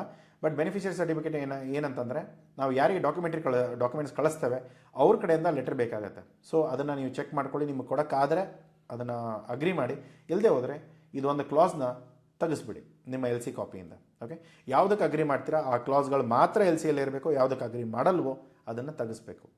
ಸರ್ ಇರಲಿ ಬಿಡಿ ಏನು ತೊಂದರೆ ಇಲ್ಲ ಅಂದರೆ ತೊಂದರೆ ಇಲ್ಲ ಅಲ್ಲ, ನಾಳೆ ನಿಮ್ಮ ಪೇಮೆಂಟ್ಗಳು ಬರೋಲ್ಲ, ಆ ಡಾಕ್ಯುಮೆಂಟ್ ಕೊಡಲೇಬೇಕಾಗತ್ತೆ. ಯಾಕಂದರೆ ಯಾವುದೇ ಬ್ಯಾಂಕ್ ಇರ್ಬೋದು, ಯಾವುದೇ ರೀತಿಯ ಪೇಮೆಂಟ್ಸ್ಗಳಿರ್ಬೋದು, ಆ ಡಾಕ್ಯುಮೆಂಟ್ಗಳು ಸರಿ ಇಲ್ಲ ಅಥವಾ ಏನೋ ಒಂದು ಮಿಸ್ಸಿಂಗ್ ಇದೆ ಅಂದರೆ ನಿಮಗೆ ಪ್ರಾಬ್ಲಮ್ ಆಗುತ್ತೆ. ಅದನ್ನು ಚೆಕ್ ಮಾಡ್ಕೊಳ್ಳಿ. ನೆಕ್ಸ್ಟ್ ಬರೋದು ಡಿಸ್ಕಬೆನ್ಸಿ ಚಾರ್ಜಸ್. ಏನಾದರೂ ಸ್ವಲ್ಪ ಹೆಚ್ಚು ಕಡಿಮೆ ಆಯಿತು, 3 ಬಿಟ್ಟು 2 ಒರಿಜಿನಲ್ ಕೊಟ್ಟೆ, ಅಥವಾ 3 ಕಾಪಿ ಕೊಡೋ ಬದಲು ಒಂದೇ ಕೊಟ್ಟೆ, ಅಥವಾ ಕೊಡಲೇ ಇಲ್ಲ, ಇವೆಲ್ಲ ಡಿಸ್ಕಬೆನ್ಸಿ ಆಗುತ್ತೆ. ಹೆಲ್ತ್ ಸರ್ಟಿಫಿಕೇಟ್ ಇಲ್ಲ, ಇನ್ಸ್ಪೆಕ್ಷನ್ ಮಾಡಿಸಲೇ ಇಲ್ಲ, ಇನ್ಸ್ಪೆಕ್ಷನ್ ಮಾಡಿಸ್ಬೇಕಾಗಿತ್ತು ನಾನು ಅಗ್ರಿ ಮಾಡಿದ್ದೆ ಬಟ್ ಅದು ಮಾಡಿಸಿಲ್ಲ. ಸೊ ಅವಾಗೆಲ್ಲ ಏನಾಗುತ್ತೆ, ಇದೆಲ್ಲ ಡಿಸ್ಕಬೆನ್ಸಿಯಲ್ಲಿ ಬರುತ್ತೆ. ಈಗ ಡಿಸ್ಕಬೆನ್ಸಿ ಬಂತಿದೆ, ಏನು ಮಾಡೋದು? ಬ್ಯಾಂಕ್ದವರು ಒಂದು ಹೇಳ್ತಾರೆ, ಸರ್ ನನಗೆ $500 ಕೊಡಿ, ನಾವು ಈ ಎಲ್ ಸಿಗಳನ್ನ ರಿವರ್ಕ್ ಮಾಡಿ ನಾವು ಬ್ಯಾಂಕ್ ಟು ಬ್ಯಾಂಕ್ ನಡುವೆ ನಾವು ಅಡ್ಜಸ್ಟ್ ಮಾಡ್ಕೊಳ್ತೇವೆ. ಸೊ ಅವಾಗ $500 ಯಾರು ಕೊಡ್ತಾರೆ? ಬಾಯರ್ ಕೊಡ್ತಾನೆ, ನೀವು ಕೊಡ್ತೀರಾ? ಇವಾಗ ಇನ್ಸ್ಪೆಕ್ಷನ್ ಮಾಡಿಸ್ಬೇಕಾಗಿತ್ತು, ನಿಮ್ಮ ಕೆಲಸ ಇತ್ತದು, ನೀವು ಆಲ್ರೆಡಿ ಅದಕ್ಕೆ ಕೂಡ ದುಡ್ಡು ತೊಗೊಂಡಿದ್ದೀರಾ. ಸೊ ಅದನ್ನು ಮಾಡಿಸ್ತಿಲ್ಲ ಅಂದರೆ ಯಾರು ತಪ್ಪು? ನಿಮ್ಮ ತಪ್ಪು, ನೀವು ದುಡ್ಡು ಕೊಡಿ. ಅಥವಾ ಬಾಯರ್ ಕಡೆಯಿಂದ ಏನಾದರೂ ತಪ್ಪಾಗುತ್ತೆ, ಬಾಯರ್ ಕೊಡ್ತಾನೆ. ಒಂದು ವೇಳೆ ಯಾರೇ ತಪ್ಪಾಗಲಿ ಸೆಲ್ಲರೇ ಕೊಡಬೇಕಂತ ಏನಾದರೂ ಅಗ್ರಿ ಆಗಿದ್ದರೆ ಸೆಲ್ಲರೇ ಕೊಡ್ತಾರೆ. ಸೊ ಈ ಥರ ಆಪ್ಷನ್ಸ್ ಇರುತ್ತೆ, ನೀವು ಯಾವ ಸೂಟ್ ಆಗುತ್ತೋ ಅದನ್ನು ನೋಡಿಕೊಂಡು ಮಾಡಬೇಕಾಗುತ್ತೆ. Additional terms and conditions confirmed ಇದೆಯಾ, ರಿವೋಕೇಬಲ್ ಇದೆಯಾ, ಇರ್ರಿವೋಕೇಬಲ್ ಇದೆಯಾ, ಟ್ರಾನ್ಸ್ಫರೇಬಲ್ ಇದೆಯಾ, ಬ್ಯಾಕ್ ಟು ಬ್ಯಾಕ್ ಇದೆಯಾ, ಗ್ರೀನ್ ಇದೆಯಾ, ಕ್ಲಾಸ್ ಇದೆಯಾ, ಪ್ರತಿಯೊಂದು. ಆಮೇಲೆ ಗ್ರೀನ್ ಆ್ಯಂಡ್ ರೆಡ್ಡಲ್ಲಿ ಏನಾಗುತ್ತೆ, ನೀವು ಪರ್ಸೆಂಟೇಜ್ ಕೂಡ ಮೆನ್ಷನ್ ಮಾಡಬೇಕು, ಎಷ್ಟು percentage of the value of the agreement ನೀವು ದುಡ್ಡು ಕೊಡ್ಬೋದು ಅಂತ. ಎಲ್ ಸಿ ವ್ಯಾಲ್ಯೂ ಇವಾಗ 2 ಲಕ್ಷ ಅಲ್ಲ 1 ಲಕ್ಷ ಇದೆ, ಇಲ್ಲಿ ಮೆನ್ಷನ್ ನನಗೆ 40% ಅಂತ ಬರೆದಿದ್ದಾರೆ, ಅವಾಗ $40,000 ನಾನು ತೊಗೊಳ್ಬೋದು. ಸೊ ಹೀಗೆ ಪ್ರತಿಯೊಂದು ನಿಮ್ಮ ಕಂಡೀಷನ್ಸ್ಗಳ ಅಪ್ಲಿಕೇಬಲ್ ಇರುತ್ತೆ. ಅದರ ಮೇಲೆ ನೀವು ಈ ಡಾಕ್ಯುಮೆಂಟ್ಗಳನ್ನ ಯಾವಾಗ ಪ್ರೆಸೆಂಟ್ ಮಾಡ್ತೀರಾ? ಇವಾಗ ಶಿಪ್ಮೆಂಟ್ ಇವತ್ತಾಗಿದೆ, ನಾನು ನಾಳೆ ಹೋಗಿ ಸಬ್ಮಿಟ್ ಮಾಡ್ತೇನೆ, ಬಟ್ ಎಲ್ ಸಿ ಕಾಪಿ ಬಂದಿರಲ್ಲ, ಬಿ ಎಲ್ ಕಾಪಿ ಬಂದಿರಲ್ಲ, ಏನು ಮಾಡ್ತೀರ ಅವಾಗ? ಸೊ ಏನಾಗುತ್ತೆ, ಇವಾಗ ಶಿಪ್ಪಿಂಗ್ ಲೈನ್ದವರು, ಫ್ರೈಟ್ ಫಾರ್ವರ್ಡರ್ದವರು ಒಂದು 4 ದಿನ ಆದರೂ ಮಿನಿಮಮ್ 2 ದಿನದಲ್ಲಿ ಸಿಗುತ್ತೆ. ಬಟ್ ವರ್ಸ್ಟ್ ಕೇಸ್ ಕೊರಿಯರ್ ಅಲ್ಲಿ ಆಯಿತು ಒಂದು 4 ದಿನ 5 ದಿನ ಆದರೆ ನೀವಿಲ್ಲಿ ಎಕ್ಸ್ಟ್ರಾ ಡೇಸ್ ತೊಗೊಂಡಿರ್ಬೇಕಾಗತ್ತೆ. ಪ್ರೆಸೆಂಟಿಂಗ್ ಡೇಸ್ ತುಂಬ ಇಂಪಾರ್ಟೆಂಟ್ ಇರುತ್ತೆ, ಬಿ ಎಲ್ ಆಗೋ ದಿನ ಇಂಪಾರ್ಟೆಂಟ್ ಇರುತ್ತೆ, ಶಿಪ್ಪಿಂಗ್ ಡೇಟ್ ತುಂಬ ಇಂಪಾರ್ಟೆಂಟ್ ಇರುತ್ತೆ. ಸೊ ಯಾವುದೇ ಡೇಟ್ಗಳನ್ನು ನೀವು ಮಿಸ್ ಮಾಡೋ ಹಾಗಿಲ್ಲ. ಶಿಪ್ಪಿಂಗ್ ಡೇಟ್ 10th ಇದ್ದರೆ ನಾನು 15th ಎಕ್ಸ್ಪೋರ್ಟ್ ಮಾಡ್ತಾ ಇದ್ದೇನೆ. ಸೊ ಬಿಲ್ಲಿಂಗ್ ಡೇಟ್ ಯಾವಾಗುತ್ತೆ, ಬಿ ಎಲ್ ಡೇಟ್ ಯಾವಾಗುತ್ತೆ? After 15th. ಸೊ ಆವಾಗ ಆಟೋಮೆಟಿಕ್ಲಿ ನಿಮ್ಮ ಎಲ್ ಸಿ ಡಿಸ್ಕಬೆನ್ಸಿಯಲ್ಲಿ ಬರುತ್ತೆ, ಅದರ ಪೆನಲ್ಟಿ ಕೊಟ್ಟು ಅದನ್ನು ಅಡ್ಜಸ್ಟ್ ಮಾಡಿಸ್ಬೇಕಾಗತ್ತೆ. ಆವಾಗ ಬಾಯರ್ ಏನಾದರೂ ಇಲ್ಲ ನಾನು ಒಪ್ಕೊಳ್ಳಲ್ಲ ರಿಜೆಕ್ಟ್ ಮಾಡಿ ಅಂದರೆ 100% ರಿಜೆಕ್ಟ್ ಆಗುತ್ತೆ. ಸೊ ಈ ಥರದ ಎಲ್ಲ ಪ್ರಾಬ್ಲಮ್ಸ್ಗಳು ಬರುತ್ತೆ. ಇಲ್ಲಿ ಏನಾಗುತ್ತೆ, ಪೇಮೆಂಟ್ಗಳೆಲ್ಲ ಸೆಕ್ಯೂರ್ಡ್ ಇದೆ, ನೀವು ತಪ್ಪು ಮಾಡದೆ ಹೋದರೆ, ಬಾಯರ್ಗಳು ಡಿಫಾಲ್ಟ್ ಮಾಡೋ ಉದ್ದೇಶ ಇದ್ದರೂ ಕೂಡ ನೀವು ಎಲ್ ಸಿ ಎಲ್ಲಿ ಕರೆಕ್ಟಾಗಿ ನಿಮ್ಮ ಡಾಕ್ಯುಮೆಂಟ್ಗಳನ್ನ ನೀವು ಕರೆಕ್ಟಾಗಿ ಸಬ್ಮಿಟ್ ಮಾಡಿದರೆ ನಿಮ್ಮ ದುಡ್ಡುಗಳು ಎಲ್ಲೂ ಹೋಗಲ್ಲ. ಈಗ ನೀವೇ ಹಾಗೀಗೆ ಕೆಲಸ ಮಾಡ್ತಾ ಹೋದರೆ ಸಿಕ್ಕಾಕೊಳ್ತೀರ. ಓಕೆ, ಸೊ ಇದರಲ್ಲಿ ಪೇಮೆಂಟ್ ರಿಲೀಸ್, ನಿಮ್ಮ ಡಾಕ್ಯುಮೆಂಟ್ಸ್ ಎಲ್ಲ ಸಬ್ಮಿಟ್ ಆಗುತ್ತೆ, ವೆರಿಫಿಕೇಷನ್ ಆಗುತ್ತೆ, ಅದು ನೆಕ್ಸ್ಟ್ ನಿಮ್ಮ ಪೇಮೆಂಟ್ ಟರ್ಮ್ಗಳು ನಿಮಗೆ ಬರುತ್ತೆ. ಅದು ಯಾವುದೇ ಪೇಮೆಂಟ್ ಟರ್ಮ್ ಇರ್ಬೋದು, ಸ್ಟ್ಯಾಂಡ್ ಬೈ ಇರ್ಬೋದು, ಅಥವಾ ಯೂಸಾನ್ಸ್ ಇರ್ಬೋದು, ಅಥವಾ ಸೈಟ್ ಇರ್ಬೋದು. ಸೈಟ್ ಆದರೆ ಇಮಿಡಿಯೇಟ್ ಬರುತ್ತೆ, ಯೂಸಾನ್ಸ್ ಆದರೆ ಏನು ಕ್ರೆಡಿಟ್ ಟೈಮ್ ಕೊಟ್ಟಿದ್ದೀರಾ ಆ ಕ್ರೆಡಿಟ್ ಟೈಮ್ ಆದಮೇಲೆ ನಿಮಗೆ ಆ ಪೇಮೆಂಟ್ಗಳು ಬರುತ್ತೆ. ಸೊ ಬೆನಿಫಿಷರಿ ನಿಮ್ಮ bank details with shift code. Okay, ಇದರಲ್ಲಿ ಮತ್ತೆ ಅವನ ಬ್ಯಾಂಕ್ ಡೀಟೇಲ್ಸ್ ಏನಿದೆ, ಸೊ ಬಾಯರ್ದು ಏನಿರುತ್ತೆ ಅದೆಲ್ಲ ಡೀಟೇಲ್ಸ್ಗಳು. ಸೊ ಬೇರೆ ಎಲ್ ಸಿಗಳು ಈ ಫಾರ್ಮೆಟು ಎಲ್ಲ ಎಲ್ ಸಿಗೂ ಕವರ್ ಆಗುತ್ತೆ. ಯಾಕಂದರೆ ಎಲ್ಲ ಸ್ಟ್ಯಾಂಡರ್ಡ್ ಎಲ್ ಸಿಗಳಲ್ಲಿ ಇದೇ ಥರದ ಫಾರ್ಮೆಟ್ಸ್ ಇರುತ್ತೆ. ಏನೋ ಸ್ವಲ್ಪ ಕೋಡ್ಗಳ ಮೇಲೆಗಳಿಗೆ ಚೇಂಜ್ ಆಗುತ್ತೆ, ಇಂಡಸ್ಟ್ರಿ ಚೇಂಜ್ ಆಗುತ್ತೆ, ಟರ್ಮ್ಸ್ ಆ್ಯಂಡ್ ಕಂಡೀಷನ್ಸ್ಗಳು ಚೇಂಜ್ ಆಗುತ್ತೆ. ಅದನ್ನೆಲ್ಲ ಕರೆಕ್ಟಾಗಿ ಒಂದ್ಸರಿ ಓದ್ಕೊಂಡು ಎಲ್ ಸಿ ಕೋಡ್ಸ್ ನಿಮಗೇನು ತುಂಬ ಕಷ್ಟ ಇರಲ್ಲ, ಕೋಡ್ಸ್ಗಳೆಲ್ಲ ಅವೈಲೇಬಲ್ ಇರುತ್ತೆ. ಆ ಎಲ್ ಸಿ ಡ್ರಾಫ್ಟ್ ಯಾವುದೇ ಕೋಡ್ ಹಾಕಿದ್ರು ಕೂಡ ನಿಮಗೆ ಅದು ಡ್ರಾಫ್ಟ್ ಏನಿದೆ, ಆ ಕ್ಲಾಸ್ ಯಾಕೆ ಹಾಕಿದ್ದಾರೆ ಅದೆಲ್ಲವೂ ಕೂಡ ಸಿಗುತ್ತೆ. ಅದನ್ನು ನೋಡಿಕೊಂಡು ನೀವು ವೆರಿಫೈ ಮಾಡ್ಬೋದು. ಒಂದು ವೇಳೆ ನಿಮಗೆ ಬರಲ್ಲ, ಸರ್ ನನಗೆ ಗೊತ್ತಾಗ್ತಾ ಇಲ್ಲ, ಬ್ಯಾಂಕಿಗೆ ಕೇಳಿ. ಸೊ ಇಲ್ಲ ಸರ್ ನಾನು ಬ್ಯಾಂಕ್ ಕೂಡ ದೊಡ್ಡರಿದ್ದಾರೆ, ನಾನು ಏನು ಮಾಡಲಿ ಅಂದರೆ ನಮ್ಮ ಹತ್ರ ಬನ್ನಿ, ನಾವು ಚೆಕ್ ಮಾಡಿಕೊಂಡು ಏನಿದೆ ಹೇಳ್ತೇವೆ. ಅದಾದಮೇಲೆ ನೀವು ಹೋಗಿ ಅಪ್ರೂವ್ ಮಾಡಿಕೊಂಡು ನೀವು ಕೆಲಸ ಮಾಡ್ಬೋದು. ಓಕೆ, ಸೊ ಎಲ್ಲ ರಿಕ್ವೈರ್ಮೆಂಟ್ಸ್ಗಳನ್ನ ಸಬ್ಮಿಟ್ ಮಾಡಿ ನಿಮ್ಮ ಕೆಲಸ ಸ್ಟಾರ್ಟ್ ಆಗುತ್ತೆ. So this is a good way to run the business. ಯಾಕೆ, ಯಾವುದೇ ಥರದ ರಿಸ್ಕ್ ಇಲ್ಲ, ಯಾವುದೇ ಥರದ ತಲೆನೋವುಗಳಿಲ್ಲ. ಇಷ್ಟು ಸೆಕ್ಯೂರಿಟಿ ನಿಮ್ಗೆ ಇವನ್ ಡೊಮೆಸ್ಟಿಕ್ ಮಾರ್ಕೆಟಲ್ಲೂ ಸಿಗಲ್ಲ. ಸೊ ಇದು ತುಂಬ ಅಡ್ವಾಂಟೇಜ್ ಇರುತ್ತೆ. ಇದನ್ನು ನೋಡಿಕೊಂಡು ನೀವು ಮುಂದೆ ಪ್ಲ್ಯಾನ್ ಮಾಡಿಕೊಂಡು ನೀವು ನಿಮ್ಮ ಎಕ್ಸ್ಪೋರ್ಟ್ಗಳನ್ನ ಪ್ಲ್ಯಾನ್ ಮಾಡ್ಬೋದು. ಓಕೆ, ಸೊ ಇಷ್ಟು ನಾನು ಶೇರ್ ಮಾಡಿರೋದು. ನಿಮಗೆ ಈ ವಿಡಿಯೋ ಇಷ್ಟ ಆಗಿದ್ದರೆ ಲೈಕ್ ಮಾಡಿ, ಸಬ್ಸ್ಕ್ರೈಬ್ ಮಾಡಿ. ಸಿಗೋಣ ಮುಂದಿನ ವಿಡಿಯೋದಲ್ಲಿ. ಟಿಲ್ ದೆನ್ ಟೇಕ್ ಕೇರ್, ಬಾಯ್.